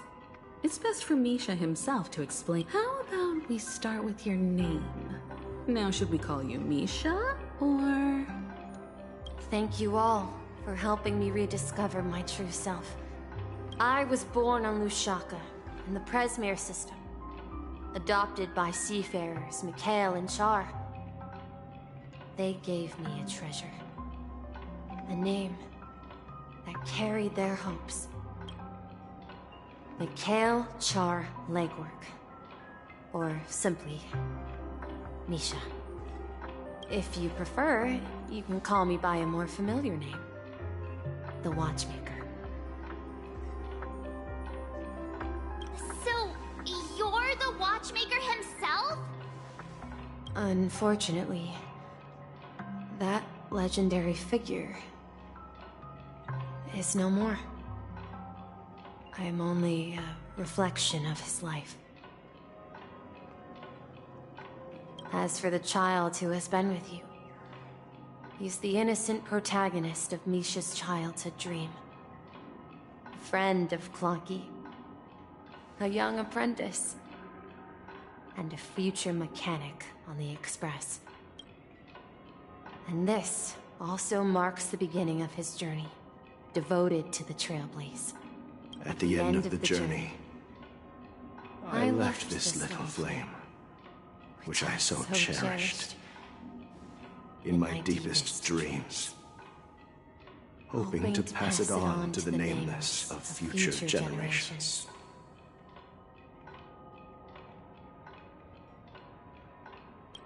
However, he somehow left the dream bubble and forgot all about his task. I apologize for all the confusion this caused. Because he was born with a desire to trailblaze, wasn't he? I don't think Misha has forgotten his role as a guide. He remembered it, and that's why he mistakenly appeared as a hotel doorman in her dream from the very beginning. The one who brought our unconscious friend here must have been Misha. If that's the case, we encountered the Watchmaker's legacy from the beginning, didn't we? Well, I have a sarcastic friend who says I always take big detours and end up back where I started. Perhaps that's what every Nameless has to go through. But in the end, you found me. I'm sure you're all wondering what my legacy is. I believe my hound has mentioned the Stellaron and my wealth. If I may apologize, the Stellaron part is real. As for my wealth, however, it's nothing more than a baseless rumor. I left my homeland as a child and embarked on the journey of Trailblaze. I traveled to various planets until finally reaching Asdana, where my friends and I built the original Penacony and fought for its future ever since. I've been moving forward all my life, doing what I could to overcome the obstacles in my path. But ultimately, my journey reached its end, and I left behind no possessions worth entrusting. So, if you ask what's left within this worn-out train engine that can be called a legacy, I suppose it's the things that are still burning in the engine's furnace. Now that you're well aware of the current situation of Penacony, I certainly hope that you'll help me get this world back on track. But I'll leave that decision to you, for the path of Trailblaze is never paved by others. All I have for you is a story and 2 gifts. I want to give you my pocket watch. It has accompanied me throughout my long journey, guiding that naive child forward, and has been blessed with the presence of so many great people up to this day. And my hat, too. The one who navigated for me placed it on my head and planted a fanciful thought in my mind. The trailblazing expedition will never end. Now, it's time for you to make your choice. Once you've made up your mind, open that door and enter the long dream of an old man. I'll be waiting for you at the end of this corridor of time. All right, everyone. Let's make a decision. Although I don't think anyone will have any objections.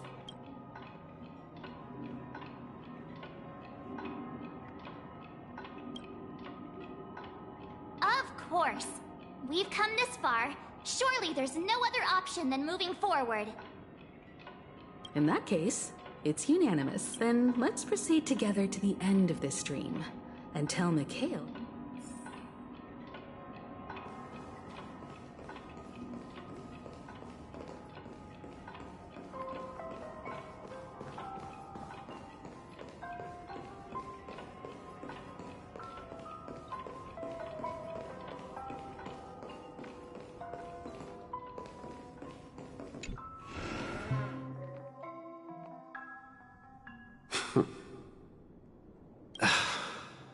Mikhail, where are you going? Someone has to step up and save Lushaka. So why can't it be me, Misha? Please don't go. And if you must, please take me with you. Don't leave me alone. Even without me, you know how to proceed forward, brave Captain Misha. The compass is waiting for you. Haven't you always wanted to be a better adventurer than me? Now go, board that train and start your journey. Where are you going, Mikhail? I'm going to clean the floor in the parlor car. I've promised the conductor. Wait, first tell me, did you fix this watch? Yeah? I know what it looked like before. Its chain was broken, the back case torn, and the marks on the dial all worn out. How did you manage to... Well, it's hard to explain, but I knew it could be fixed. It's the hands, Mr. Amundsen. Its hands were intact and pointing in the right direction, so I knew there would be a way to fix the rest. I see. You'll work with me from now on. Haven't you always wanted to tinker with this train? You're its mechanic now. As for the conductor, I'll do the talking. But I only know how to fix... Don't worry. You've got what it takes. I'll teach you what you need to know. Where are you going, legwork? It's time to head to our next stop. I'm staying in Astana with Rosalina and Tiernan. I see. This place reminds you of home. The people of Astana have only achieved a tiny victory, and still have a long way to go towards true freedom.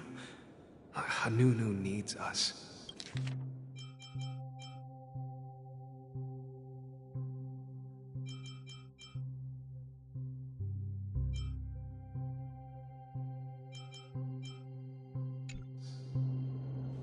Don't worry, not all journeys lead to the stars.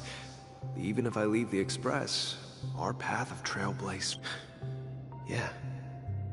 I knew you wouldn't stay on the Express forever. Leave in peace, my friend. And, take this with you. This is Mr. Amundsen's hat. But why? When he departed, he said he would leave it to his best student. Well, I suppose the time has come. Farewell, legwork. Take care of Tiernan and Rosalina. And don't forget to... write to us.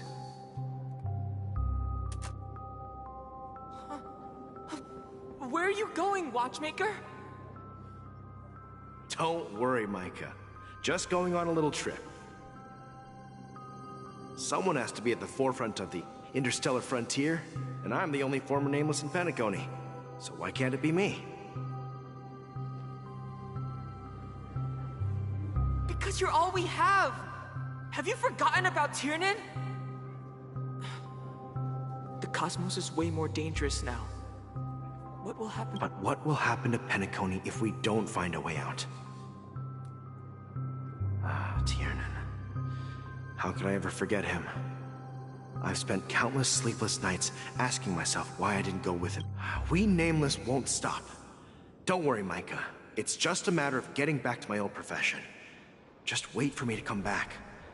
But if, and it's a big if I don't come back in one piece, then you'll become the next Watchmaker. Where are you going, old man? Oh, you're here. Answer my question. What are you up to? Relax, Gallagher. I just came up with a great idea. Wanna hear it? Oh, come on. Aren't all your ideas just ways to get yourself killed? I may be blunt here, but you're the last remaining hero in Penacony. If you die too, the secret of the Stellaron will go to the grave with you. Yes. I'm afraid there's no way out in Penacony, so I'll have to consider alternatives beyond Astana. We'll organize a festival using the Watchmaker's legacy as a facade, and send invitations to the entire cosmos to gather people here. So... a desperate struggle against the family? Desperate? Don't we have you here, my friend? This task is challenging, but what hasn't been challenging for us along the way? Well, whatever you do, remember, make sure to send an invitation to the Astral Express. Misha! Where are you going? Oh, it's you, Clocky. Take me to Dreamflux Reef. Last night, I had a long dream about the day we met. I want to write down that dream. Write it down? Why? Oh, so I won't forget it. Do you remember how you got your name? Of course! You told me that when you were a kid, you lived in a room full of clocks. Those wall clocks and pocket watches grew up with you and were your best friend. Yes, but what I didn't mention was there's a funny misunderstanding behind it. I was a kid, and there was always a special pocket watch in my memories. It was with my grandpa, guiding him on his sea voyages, and I wanted to have a pocket watch like that too. And that's when you appeared in my dreams. Yeah. Every night, we boarded the Compass and set sail together. But you know what? It wasn't until the day my grandpa gave it to me that I realized it wasn't a pocket watch at all. It was a compass. So, your name should have been Compassy. And the watchmaker is just a nameless.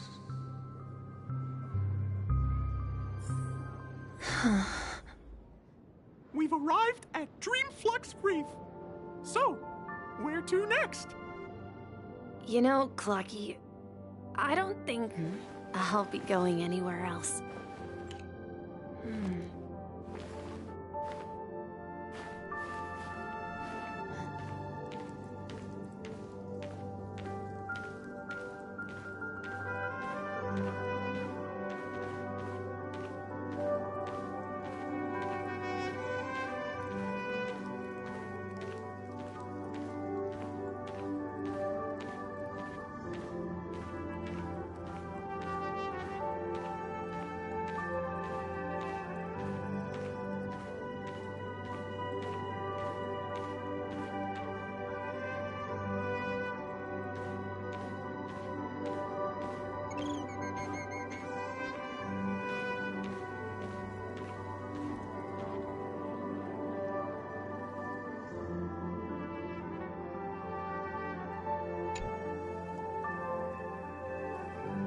I've traveled far enough, and it's time for a little break.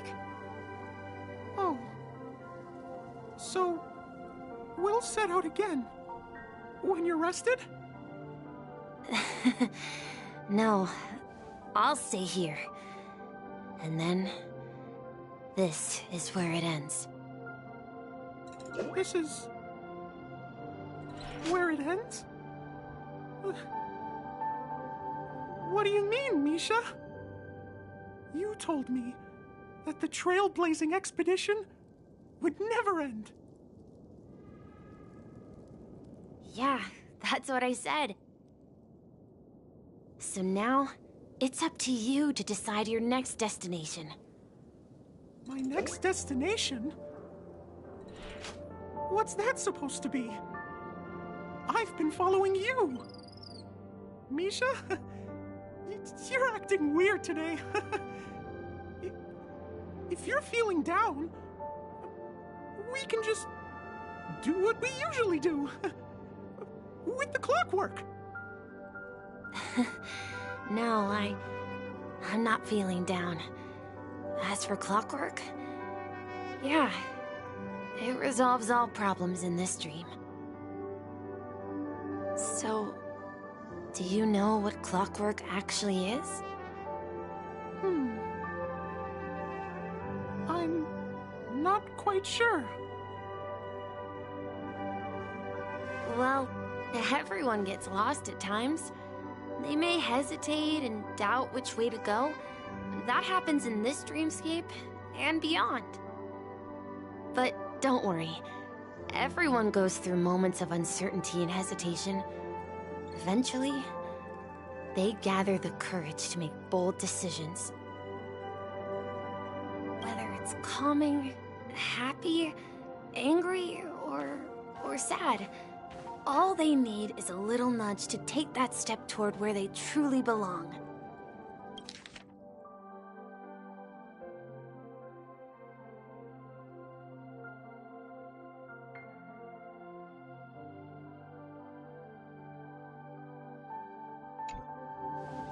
I'm leaving that little nudge with you, and I hope you'll share it with others.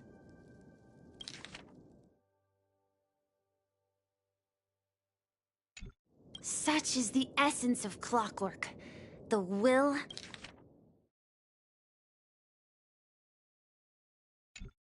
of the Trailblaze.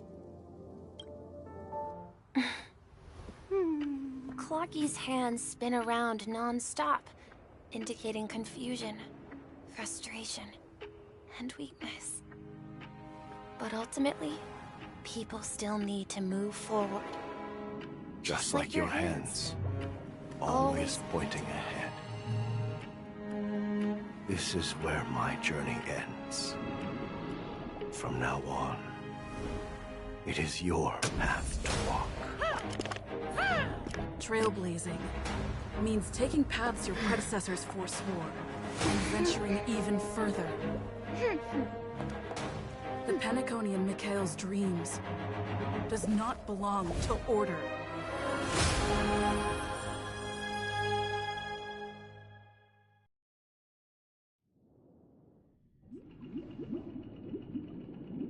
I can't believe that Eon would cast a glance at Penacony at a time like this.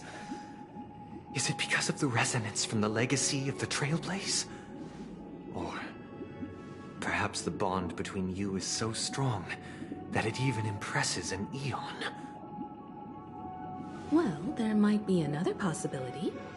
Perhaps they want to witness, on behalf of the fallen Eons, who will hold the future of Penacony. If that's the case, on behalf of the Dream Master of Penacony and the 107,336 members of the Oak family, I'm extending a formal invitation to all of you. I'm cordially inviting you all to the Penacony Grand Theater to participate in the upcoming Charmony Festival. And, of course, you won't be in the audience, but on center stage. Since the future of the Stellaron, Penacony, and even the entire cosmos is at stake, let's draw a conclusion there, in all fairness. If you truly believe in Akavili's path, then show me their courage and determination.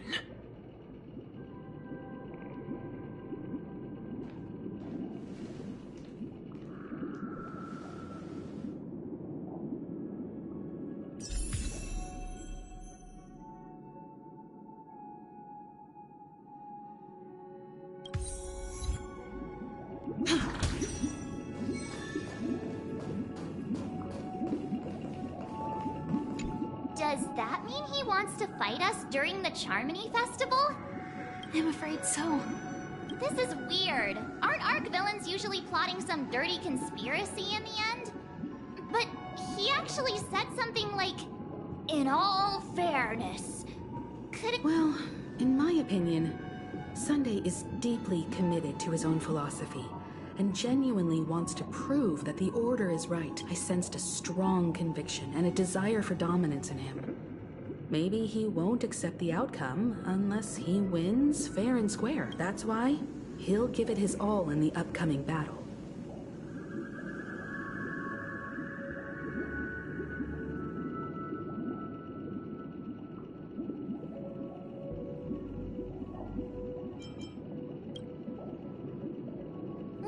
You. Every time an important moment, we've even dealt with a Lord Ravager of the Destruction, so a follower of the Order won't be a big— Anyway, we can't leave the Stellaron unchecked. This is about trailblazing a bright future for Penacony, and fulfilling Mikhail's and his predecessors' long Now that we've taken up the mantle, we can't afford to fail them. However, the same applies to the Order. Their plan didn't materialize overnight, and they have the profound collective consciousness of the planet of festivities behind them. A desire to dream, to slumber and escape reality. All those hidden emotions have given birth to the sweet dream of the Order. They've harnessed the will of an entire planet to create an Eon. This confrontation is far more complicated than a simple power struggle. To secure Penacony's future, fighting on the stage alone is not enough. What do you mean? I believe Firefly is trying to say that she's heading off to an... Before I left, the Destiny Slave told me that this journey would bring unforgettable rewards. Even though the script he gave me only had a few lines, I couldn't ignore them. Because one of the lines said, "I'll experience death 3 times in the land of the dreams." 3 times? This can't be serious, right? The first time was a painful death when I was stabbed by the Blade of Dormancy, which led to all subsequent events. The script will always come true, but in a way that will only be revealed when that page is turned. So now I've understood the meaning of my second death. And I am prepared to face it. If all goes well, my efforts will provide crucial support for you. Only by achieving victory in this battle can we secure a future for Penacony. And only then, my third and final death won't come true in the most terrible form. The most terrible form? Does that mean... The true death.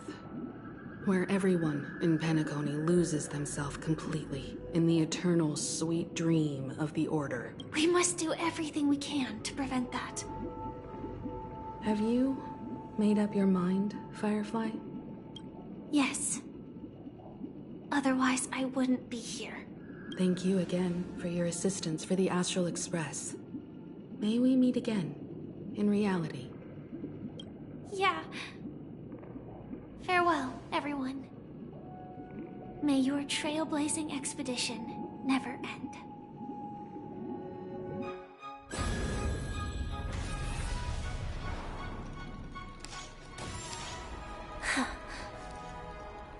I dreamed of a scorched earth. Everyone, are you ready? A new shoot sprouted from the earth. It bloomed in the morning sun and whispered to me. Like fireflies to a flame, life begets death. May we meet again in reality.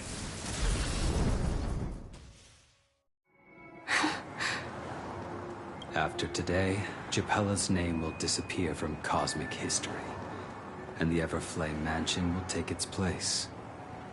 In the not-too-distant future, that's your next stop. Land of the Dreams.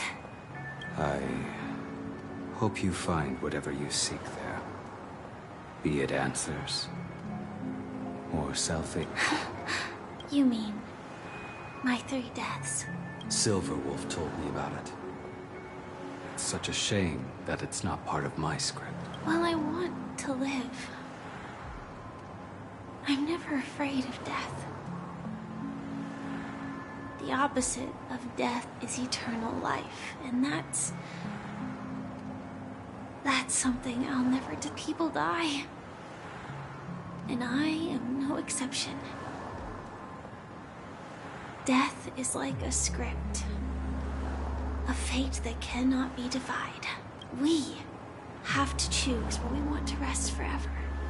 Do you exist just to perish? Are you not the same, Blade? The end you desire is not one dictated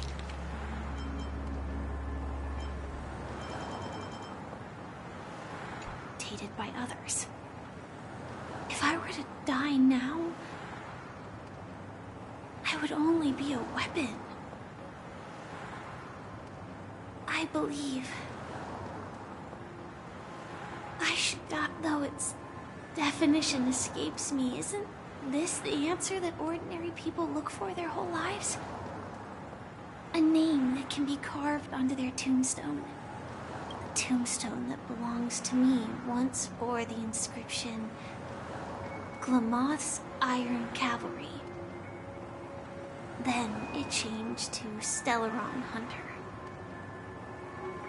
But one day, it will bear the name Firefly.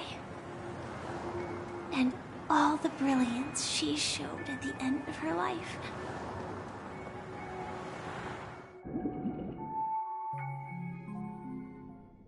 That's quite unexpected, old man. Who would have thought your crazy plan would actually work? Do all you nameless fools just act on a whim? I can sense that this false sweet dream is coming to an end. The Nameless may be young, but they had the ability to achieve this goal. Just like you did in your time. It's a shame you won't be able to see it firsthand. Maybe I won't either. Once something fictional is seen through, it ceases to exist. Yeah, not just those Nameless. Even Mr. Wings is just like you. Stubborn, won't listen or give up, no matter what. Well, fate is unpredictable, I guess. If we weren't bound by those cursed paths, maybe we could have had some good talks. But in the end, we managed to do it. And now we can find solace. Remember how those idiots cursed us? They said, "Go to hell, you worthless traitors." Well, I don't know if they really meant it, but if longing for freedom means going to hell, then I'll be joining you soon, you fool. Let's get together and have supper again in hell. Oh, I almost forgot. There's one more thing. Here's to you. A glass of hello and goodbye, Trailblazer. To the imperfect tomorrow. It's warm here, isn't it? You're lucky to have found shelter from the rain. Let alone fresh berries in this desolate place. I was just following the scent of life. It's particularly strong in a place like this. It's a shame these berries don't have much flavor. Seriously? In case you didn't know, this fruit is pretty juicy.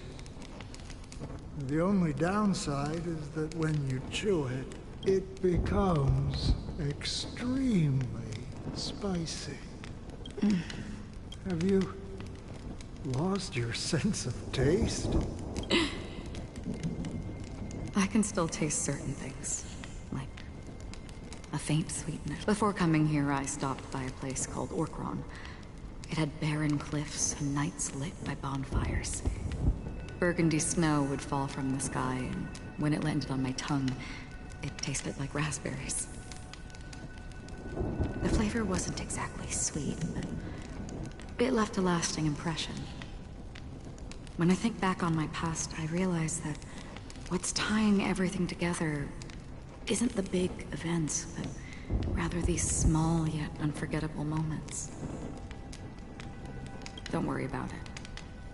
Losing oneself is a reality that every self-annihilator must face. At least I haven't completely lost my senses and memories yet. Well, congratulations on adding another footnote to your journey. By the way, Are you always alone? No, I had a companion in Orkron. She's a short, nameless girl who aspired to explore IX. She always said she'd walk a path deeper and farther than Akavili's. Quite an ambition for such a small girl. She became stagnant water. Well, my condolences. Condolences. I don't need them. The girl left with a smile.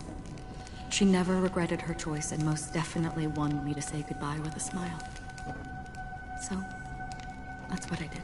That's proof that you're grieving for her. Or perhaps I'm just afraid. Afraid? I rarely sense that emotion from you. What do you fear? I'm afraid I'll forget the 30 days I spent with her. Just like all the other days in my life. Most of them have already washed away with the rain, disappearing into an unseen realm. I fear that those vivid red memories will fade away too. There isn't much color left.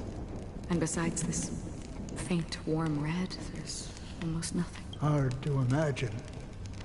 A ranger accustomed to bloodshed, destruction, and chaos finding warmth in red color. Because I have experienced this warmth many times. Long ago, I promised someone that I'd bring it to more people. And that for every remaining moment of my life, I'd strive for a better ending for all. As long as this red color still lingers, I have a chance to fulfill that promise. It represents a burning fire, a blooming flower, the berries in this cave, and life itself, fleeting yet still dazzling. In the end, it will lead me beyond the horizon of existence. And on the other side, I will cut off Nihility. The one blessed by the sleeping and shapeless is considering how to kill them. That's truly pure nihility. But you're right about one thing. After spending so much time near this stagnant water, only when I look at this vibrant red fire do I realize that I'm still alive. When will this rain ever stop? Perhaps when the sorrows of the departed have finally quieted down, the sky will clear up.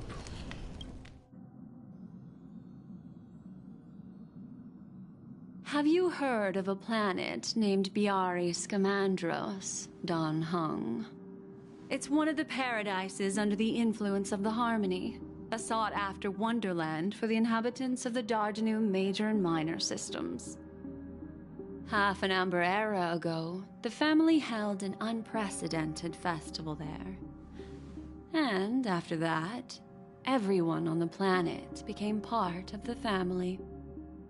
Do you think the same thing will happen on Penacony? Yes. Or how else can we explain it? The family deliberately used the Watchmaker's invitation to keep all the Pathstriders here, but banished the Emanator of the Nihility.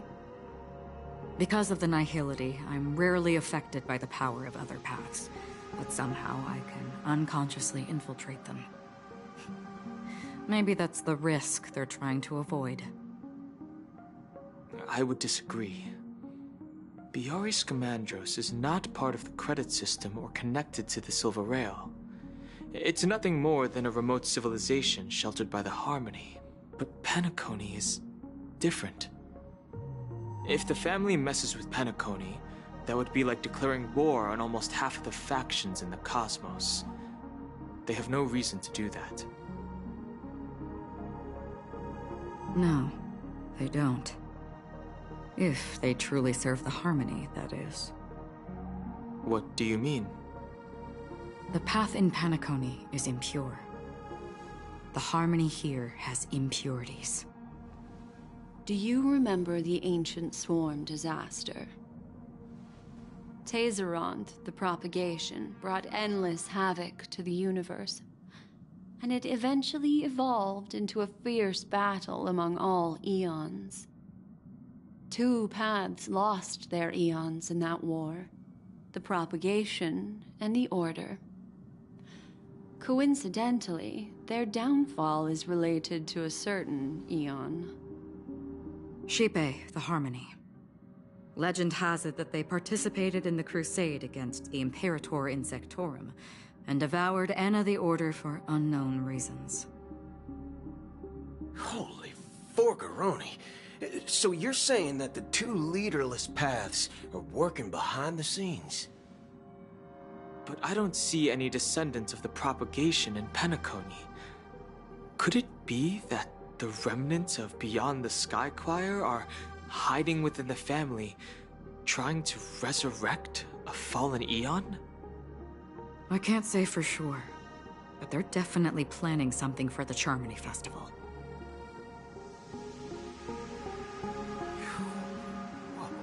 Now, this is getting way too complicated. Is this why you want us to leave Astana right away? Are you giving up? The Charmony Festival will start soon. There's one thing that I need to confirm no matter what. A warp jump is the best way to do so. Time is... I have another plan.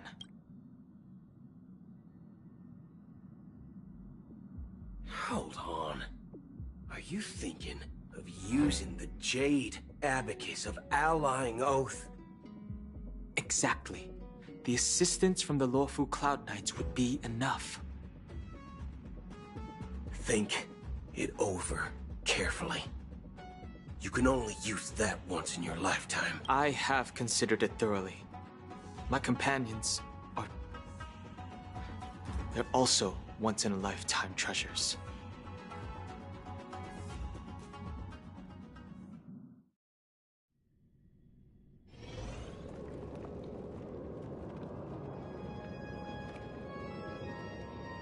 Are you the only one here, my child? The Nameless is quite the diplomat. Our secrets have spread like wildfire within the family. And IPC starships are gathering towards Astana. This is a crucial moment for us. So, where is the Chosen One who harmonizes the varied sounds? What do you mean, Master? I'm right here in front of you, aren't I? You know, she was supposed to be the star of the Charmony Festival. In our plan. But the plan has changed. As her brother, I know she doesn't want to sing for the Order. So I'll take her place. You've always been wise beyond your years. I'm sure you understand the consequences of your choice. If you consider this a betrayal, well, there can't be 2 suns in the sky.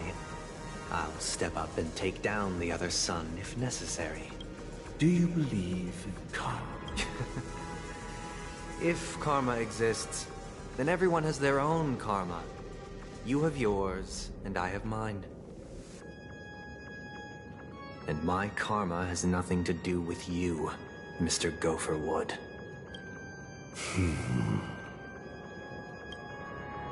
All right. Since you're willing to sacrifice yourself for her, I'll grant your wish. Well, the compromise came sooner than expected. You and your sister were born as twins of the Order. And one of you is destined to follow this path to the end. Is this? Of course. You're still as clever as you were when you were a child. The opening is near. Go, my child. Seize the power of the harmony. And I have one final question. Why did you choose to bring the Order to Penacony? Wouldn't it have been better to choose a desperate world instead of a city filled with hope and dreams? Why? It's for justice, my child. If we lose justice in our hearts, we'll make the same mistake as the Harmony did. So, it's not you who manipulates the dreamscape with the Stellaron, but... Well, that's where our conversation ends. Go ahead. The 107,300...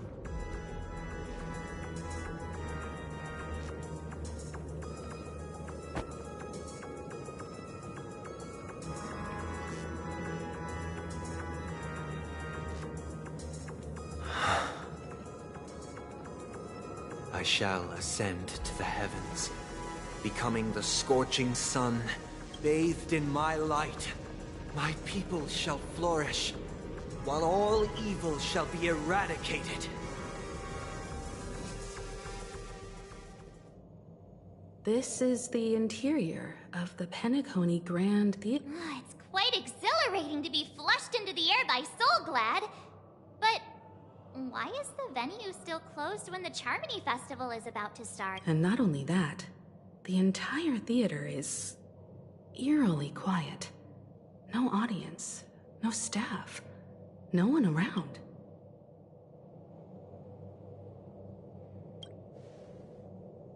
Even if we're late, a grand theater like this shouldn't be completely empty. Let's explore around. Be careful, everyone.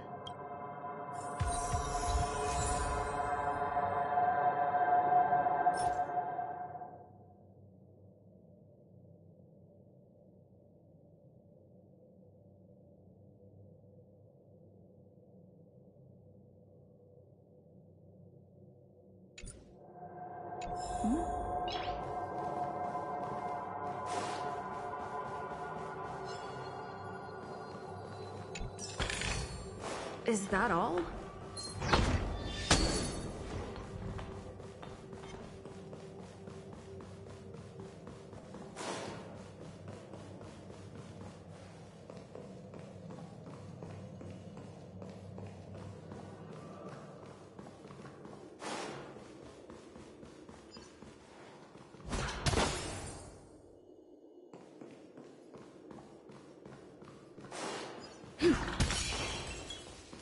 Gosh, the atmosphere here is so creepy and unsettling.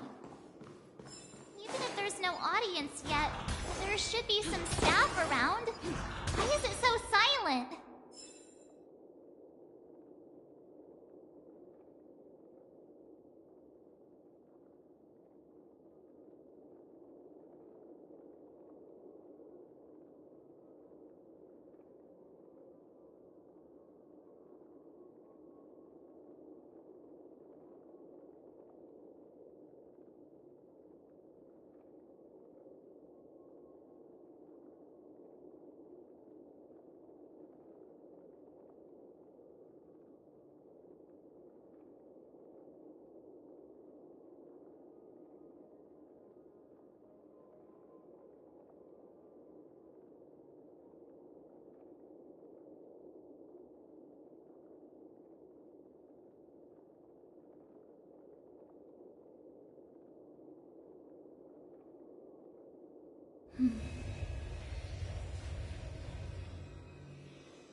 Noise.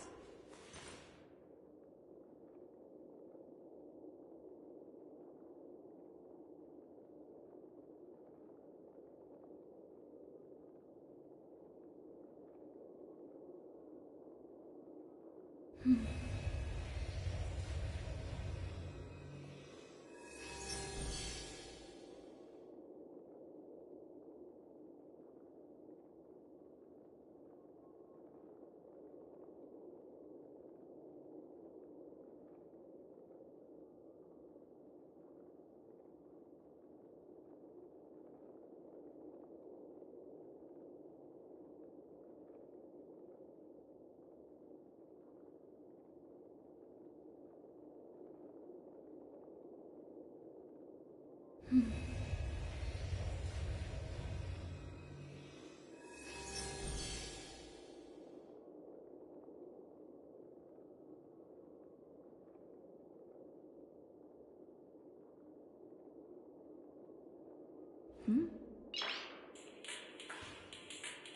Noise.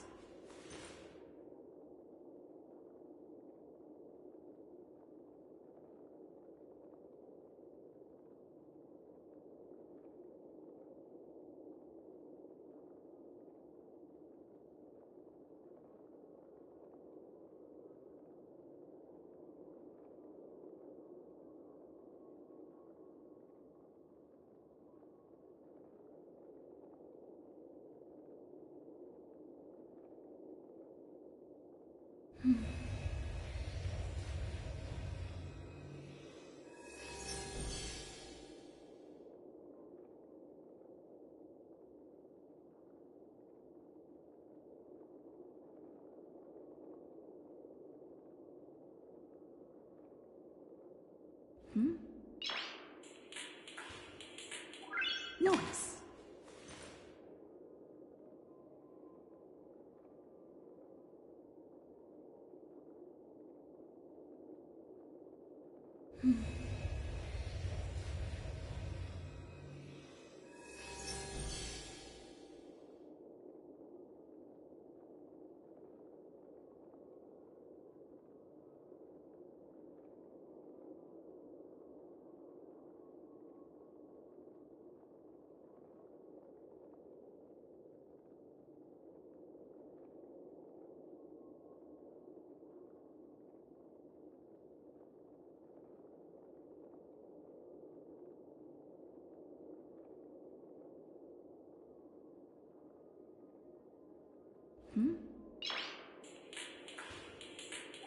Noise.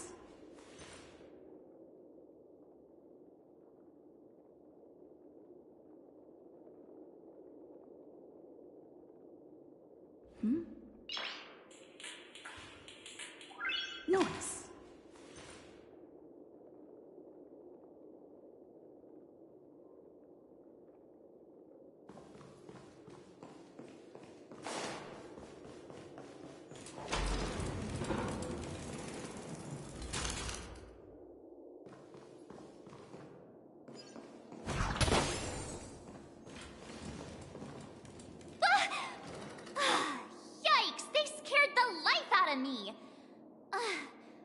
Why are there so many puppets at the ticket office?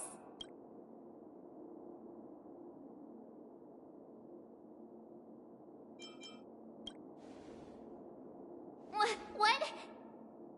You're so annoying. Are these puppets part of the stage setup? Even so.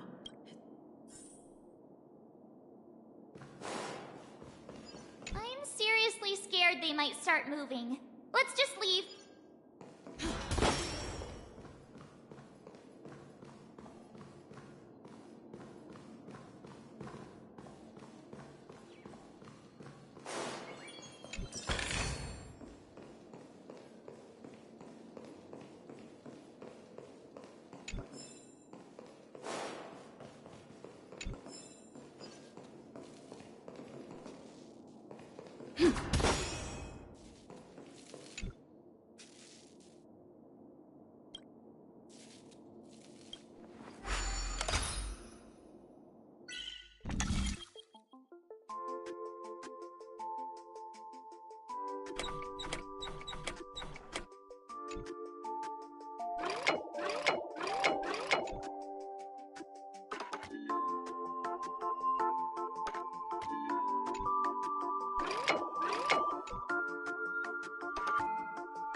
Is that all?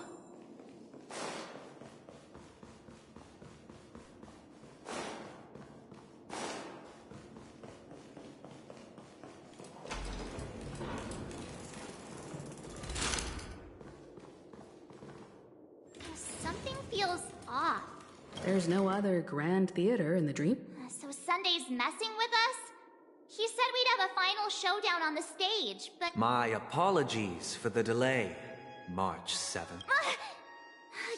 I'm waiting for you behind the curtain. Following the Asdana tradition, I invite you to enjoy a stage play in 3 acts before the festival begins. History is a mirror reflecting the universe's true essence. Let's use this opportunity to delve into the rich history within it. Naturally, the future. Let us commence with the dawning of the world. After the Dusk Wars, darkness veiled the sky, and chaos consumed the earth. Enna the Order emerged, destined to restore all existence. That marked the first day.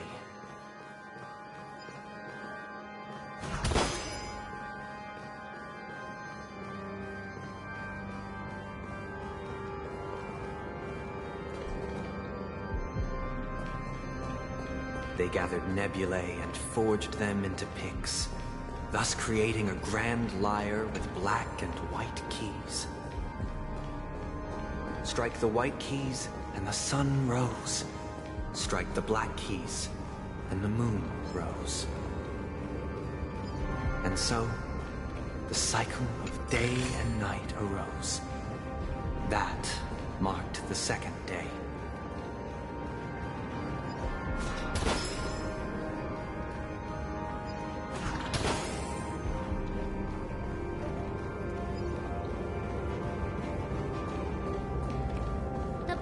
Gathering around the frame. Are they expecting us to enter it?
Is that all?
atmosphere here looks similar to Sunday's inner world.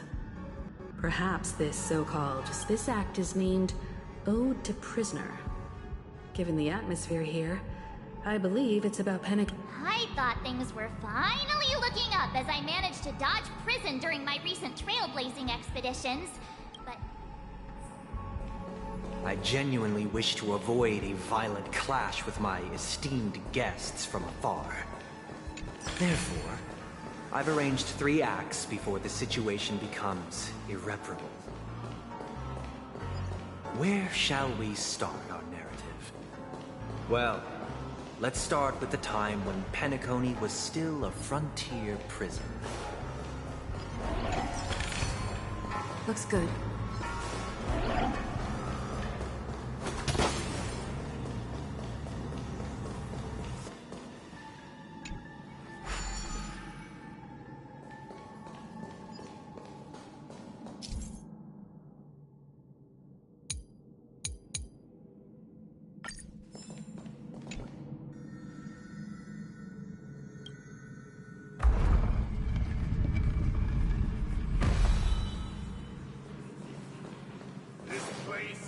In 2147 AE, a prisoner named Hanun ignited a struggle for liberty and emerged triumphant. IPC referred to it as the War of the Frontier, while the Asdanians dubbed it the War of Independence.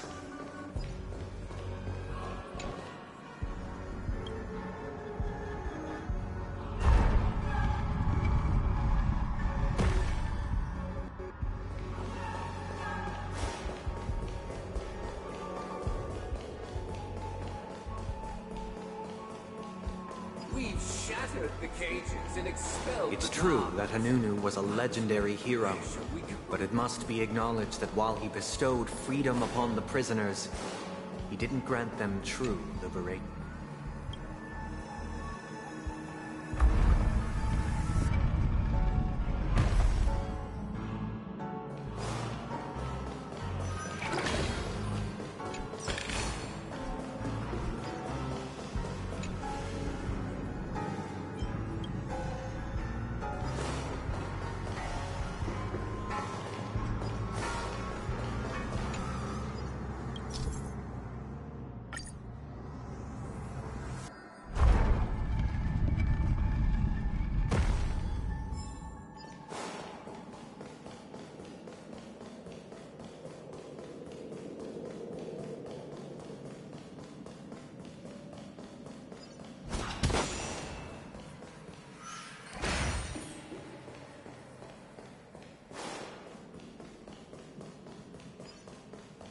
Thank you for staying here, honorable travelers.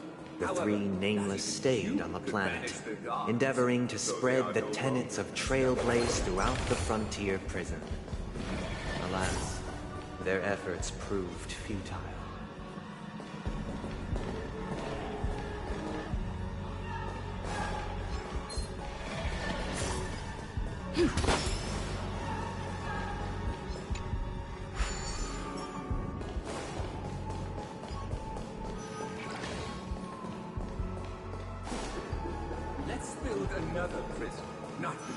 Once again, Asdana was engulfed in war, this time the enemies originating from within. The prisoners remained prisoners for the rest of their lives, fighting for freedom rather than living for it.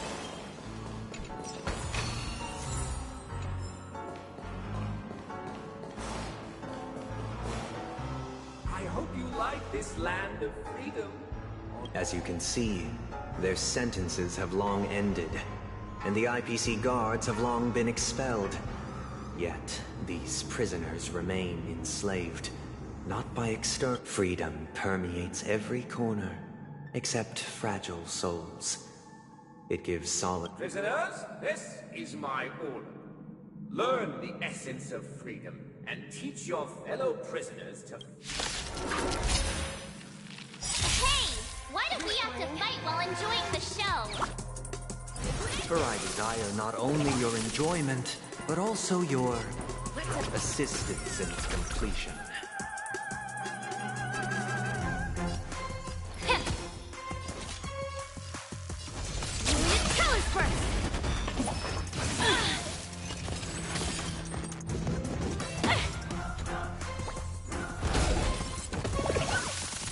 They'll risk... Take your position.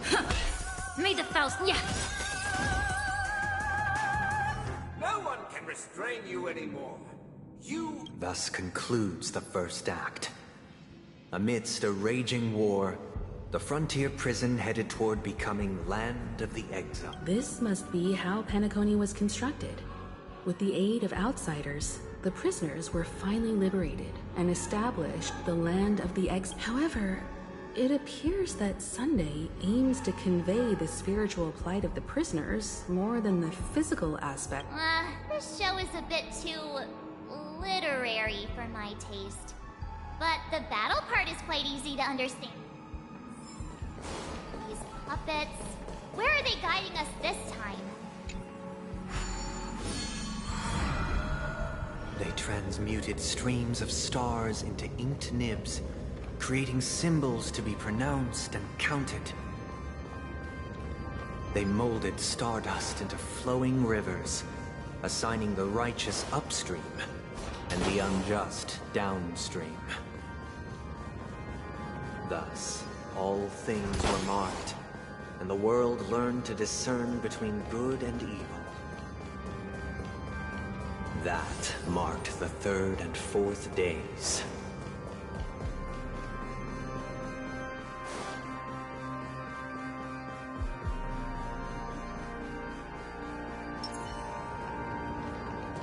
Ninja runaway fast technique!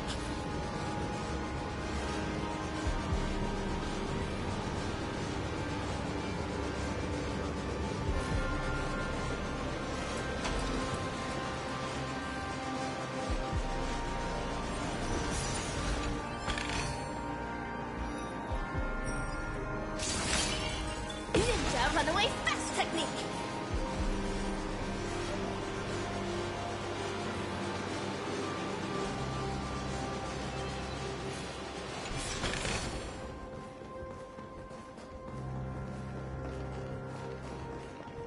Ninja runaway fast technique!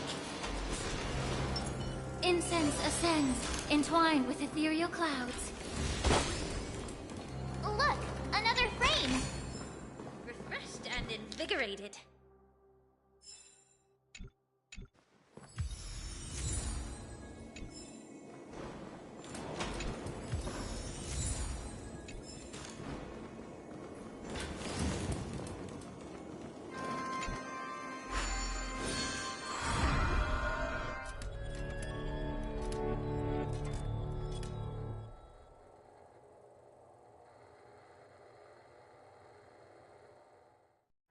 Ode to Fool. This must be the second act. The surroundings are different from before. This... Behold the ensuing tale, a struggle for power.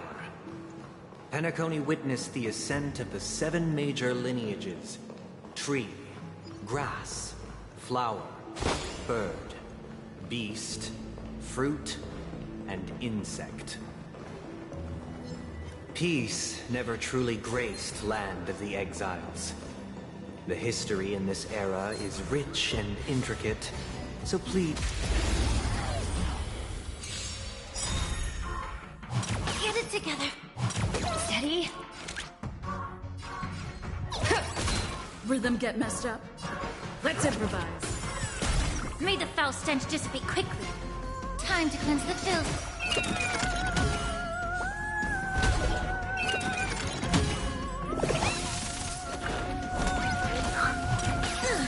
Let the valuation begin. Rhythm get messed up. Dreams do come true. Immerse yourself in it. Be of pure body and mind. Evil leave at once. Rotate ink painting.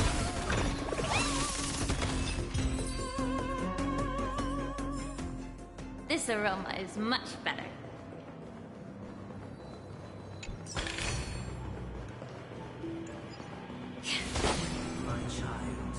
You did not serve the old master. The leader of the Alfalfa family sought to defect to the IPC, trading freedom for survival. However, his eldest son slew him in the name of righteousness. and ascended as the new family head.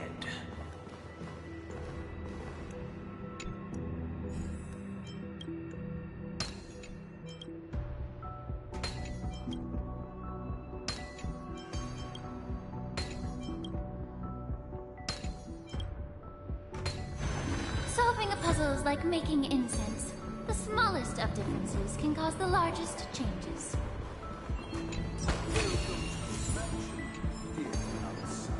Land of the Exiles was in disarray, besieged by both internal and external perils.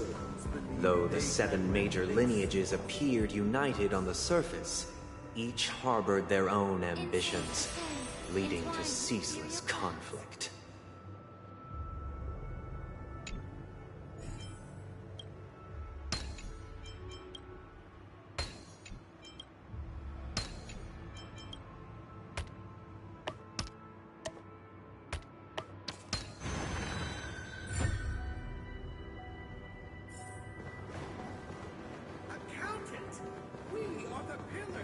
The Black Plum family was the first to fall. They withered away in the White Desert event, orchestrated by the Alfalfa family. Because Master shaped you from clay, but forged me from fire. I'm superior to you.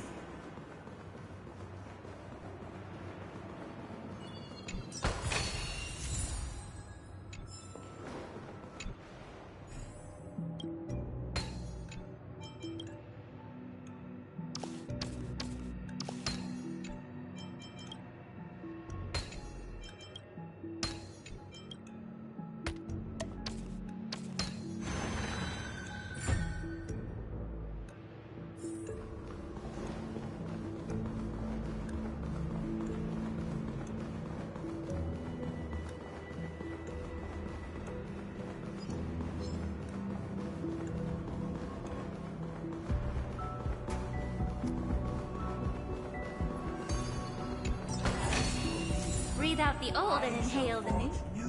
Only when Gopher Wood led the family to Land of the Exiles and earned recognition from all 5 major lineages did Penacony earn its new name, the Land of the Dreams. Dear outsider, I beseech your aid in purging this mansion of the poison. You want us to help you? I wish they could regain their reason and cast away the This is the second act.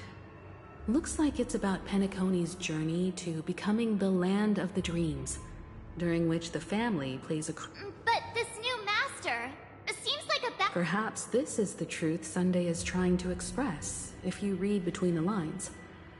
The Harmony changed Penacony just as the guards... Looks like we've gotta help those guys. Either I shall be my own master, or I shall return to my former master.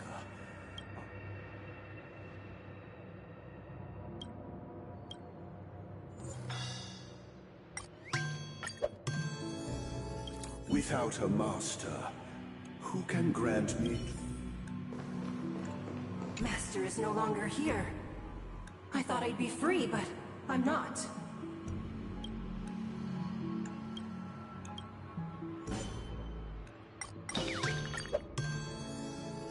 Master is no longer here. I must... Once, I stood as the most loyal guard among all the servants. Now, with my master vanished, it's my right to...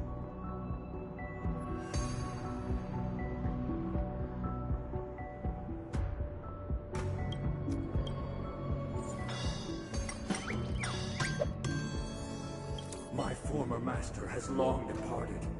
But why do I still fear? Master! Oh, you will return in due course, and I shall stand vigilant.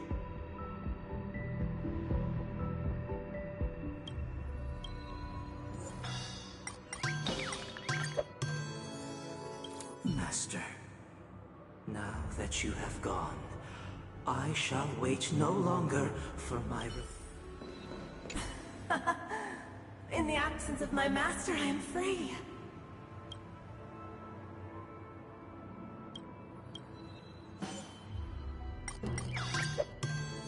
I shall sing for my new master, just as their noble voice once resonated. Thank you, dear outsiders.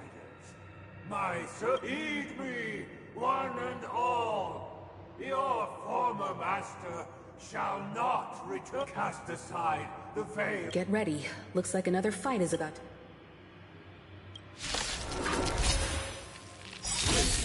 The snow rains all has gone. And the earth teeters on the brink of collapse. At the edge of the silver universe, the first buds sprout under the rising sun. May the foul stench dissipate quickly. Be of your body and mind.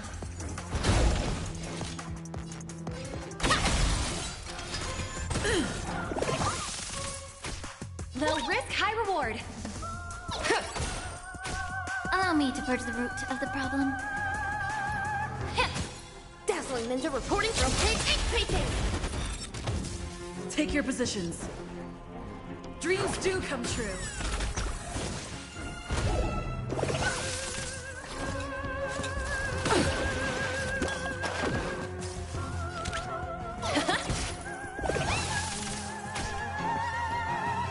Yeah. Let's improvise. Tell us first. Alas, they remain but slaves till the very end. Thus concludes the second act. Amidst an illusory harmony, Land of the Exiles charted its course toward becoming the planet of This is how Penacony fell under the family's control. Since the arrival of the Harmony, the Land of the Exiles has undergone dramatic changes. Not all of which... This guy really loves dramatic scenes. Bet he...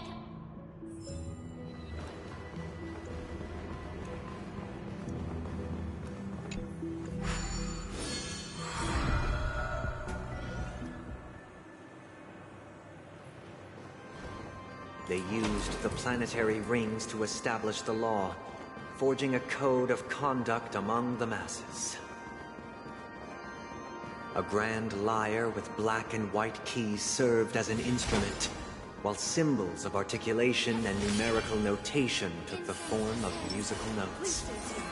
The downward flowing river became a melody, and the canon of law dictated the form. Thus, all mortals found their unique place within this symphony. That marked the 5th and 6th days. This guy is really into these puppets.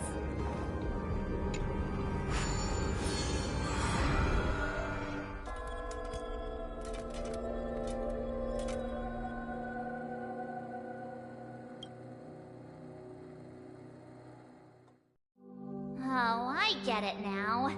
The last scene is all about singing the praises of the Order. And the atmosphere here is completely different from the...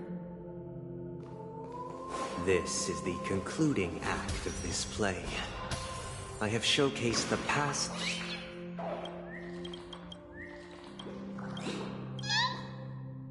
This is the concluding act of this play.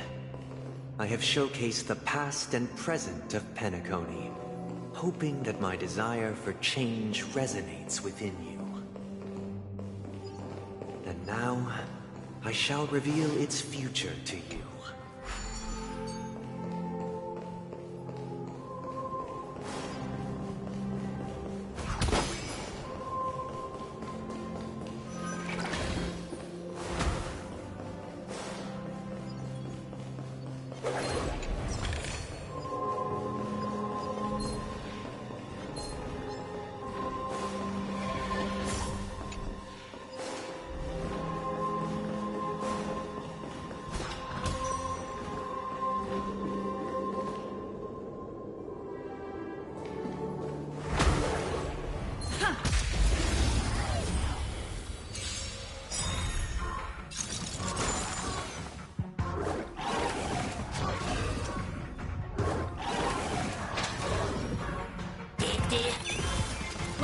Evaluation begin!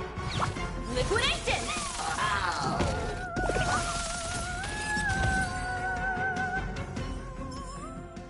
Reach the end of the story in your own way. Incense ascends, entwined with ethereal...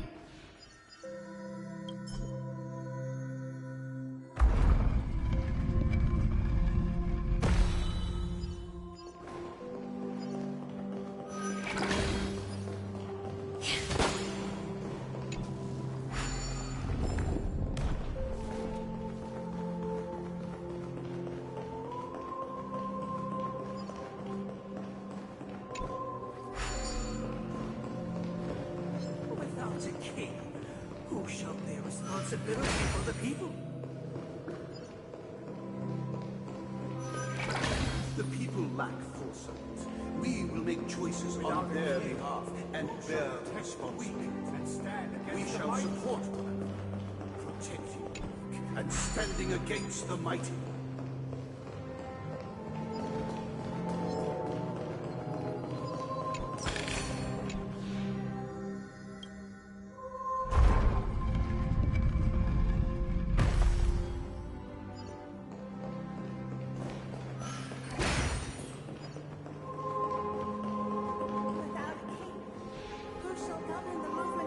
Before the uprising, everything followed its natural course, and so it shall continue, even after the king's departure. After the king's departure, breathe out the old and inhale the We new. no longer have need for a king, for we have become kings of all things.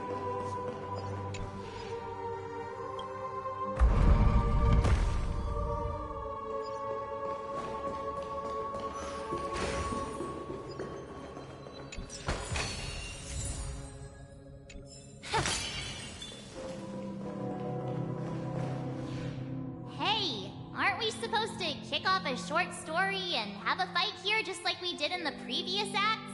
Perhaps we'll need to complete the story ourselves. So, do you think there might?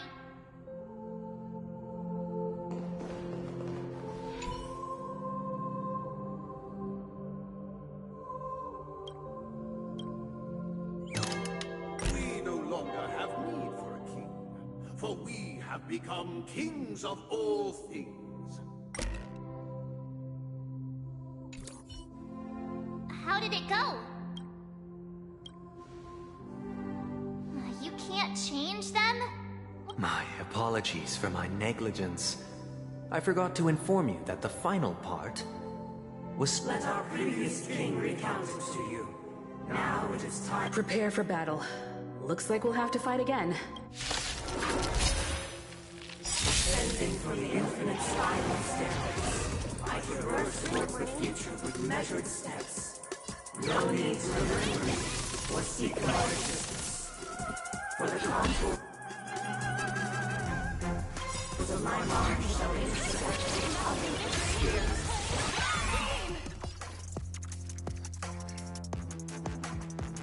Yeah!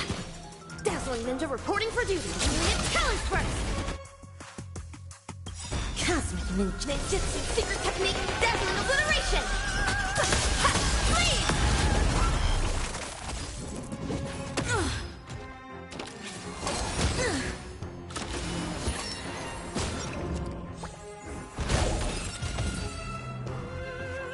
In the hushed expanse of a nocturnal reverie, I leave faint traces behind. What is mine shall wane, while you shall transcend its delicate nature. This is the final scene. It's much more straightforward. He wants to expel the Harmony and establish an empire based on the Order. Let's go. Once this stage play concludes, it'll be time for the main event.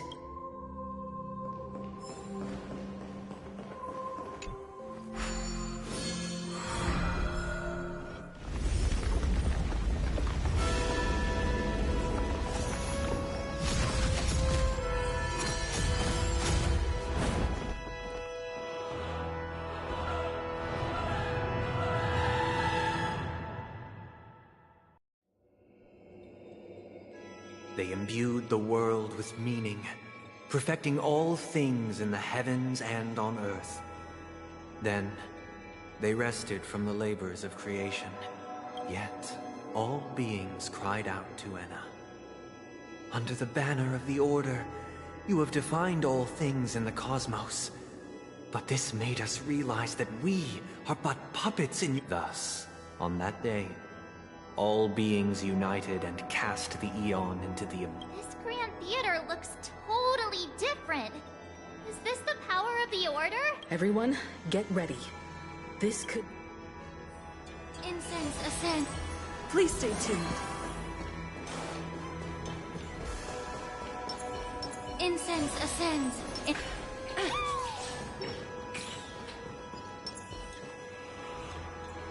That marked the 7th day. Cheers and chants reverberated in the atmosphere. This star shine bright. Praise the Great One. The Order is dead. The Order is dead. The Order is dead.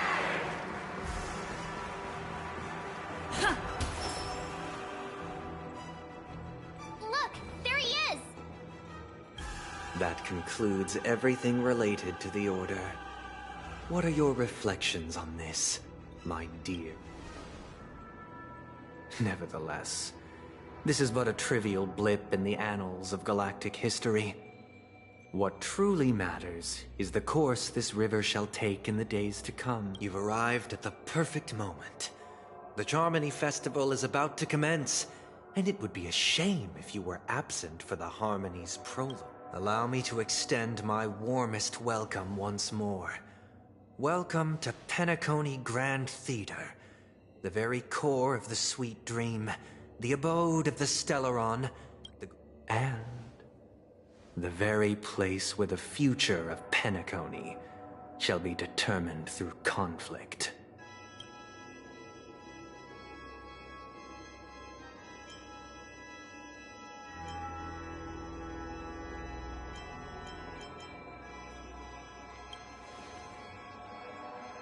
Your unwavering faith in the trail to true goodness can only be achieved through faith.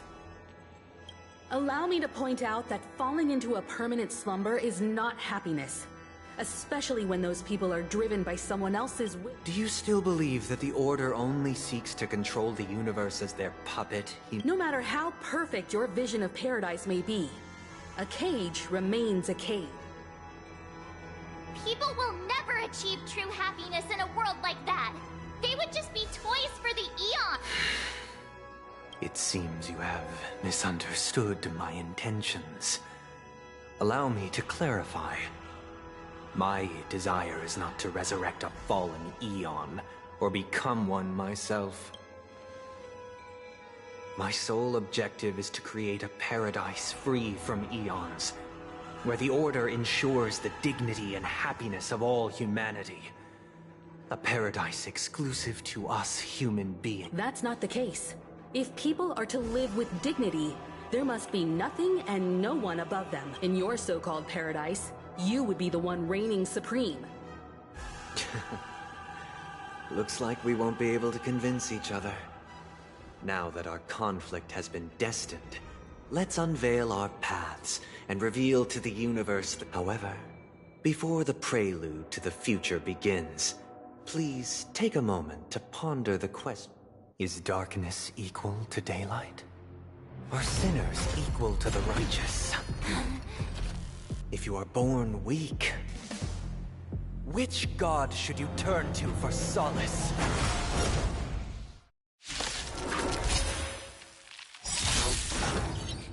The Eon with great might.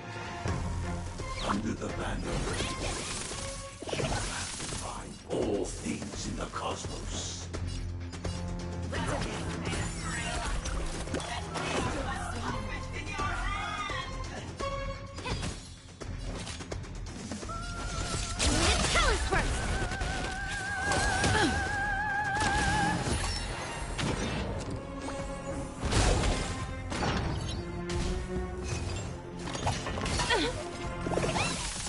Low risk, high reward.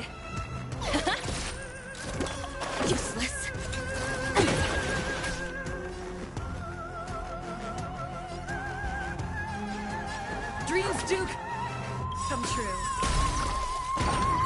The mood is set. Let the show begin! Immerse yourself in it. Be of your body and mind.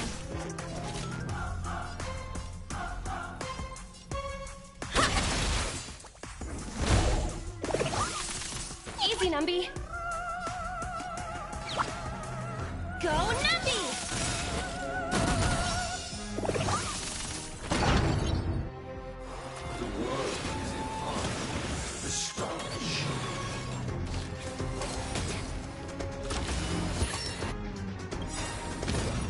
Cosmic ninjutsu, secret technique, dazzling obliteration!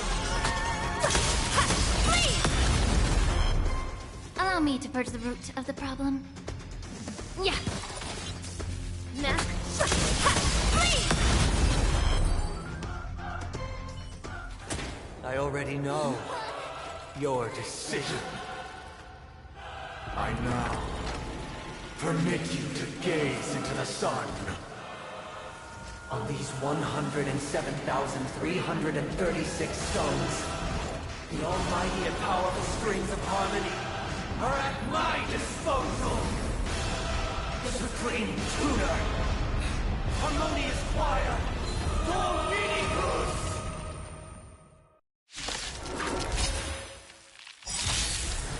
Oh, lost souls!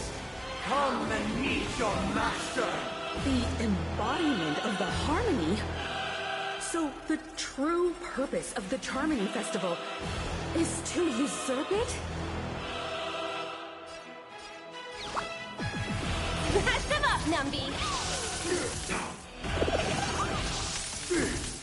I'll take the lead. It's my turn.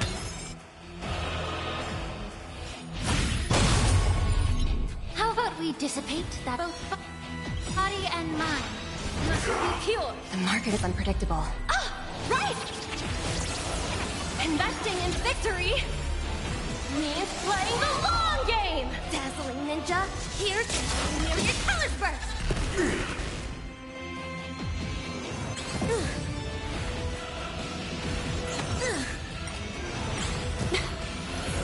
Still wise and perceptive as you are, answer me this.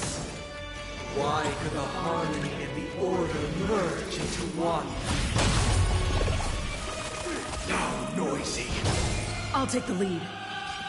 Listen up! Immerse yourself in it.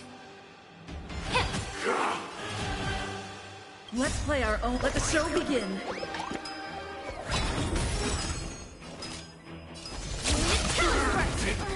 I'm feeling like there's another world in front of my eyes.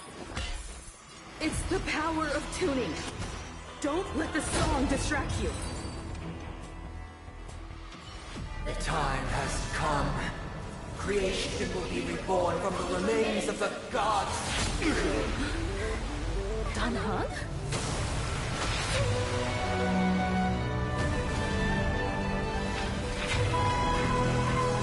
Radiant spirits, heed my word. Show no mercy!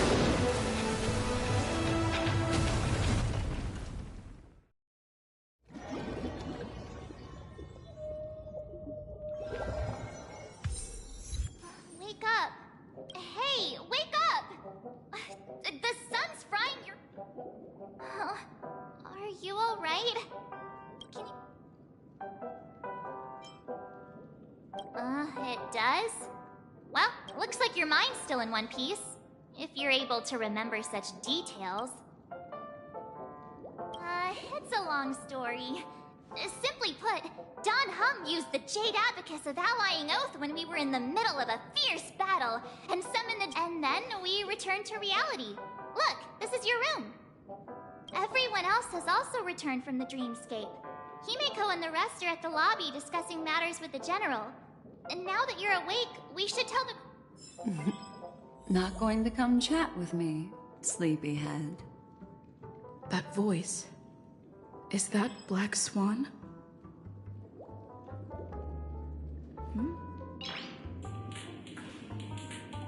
Noise.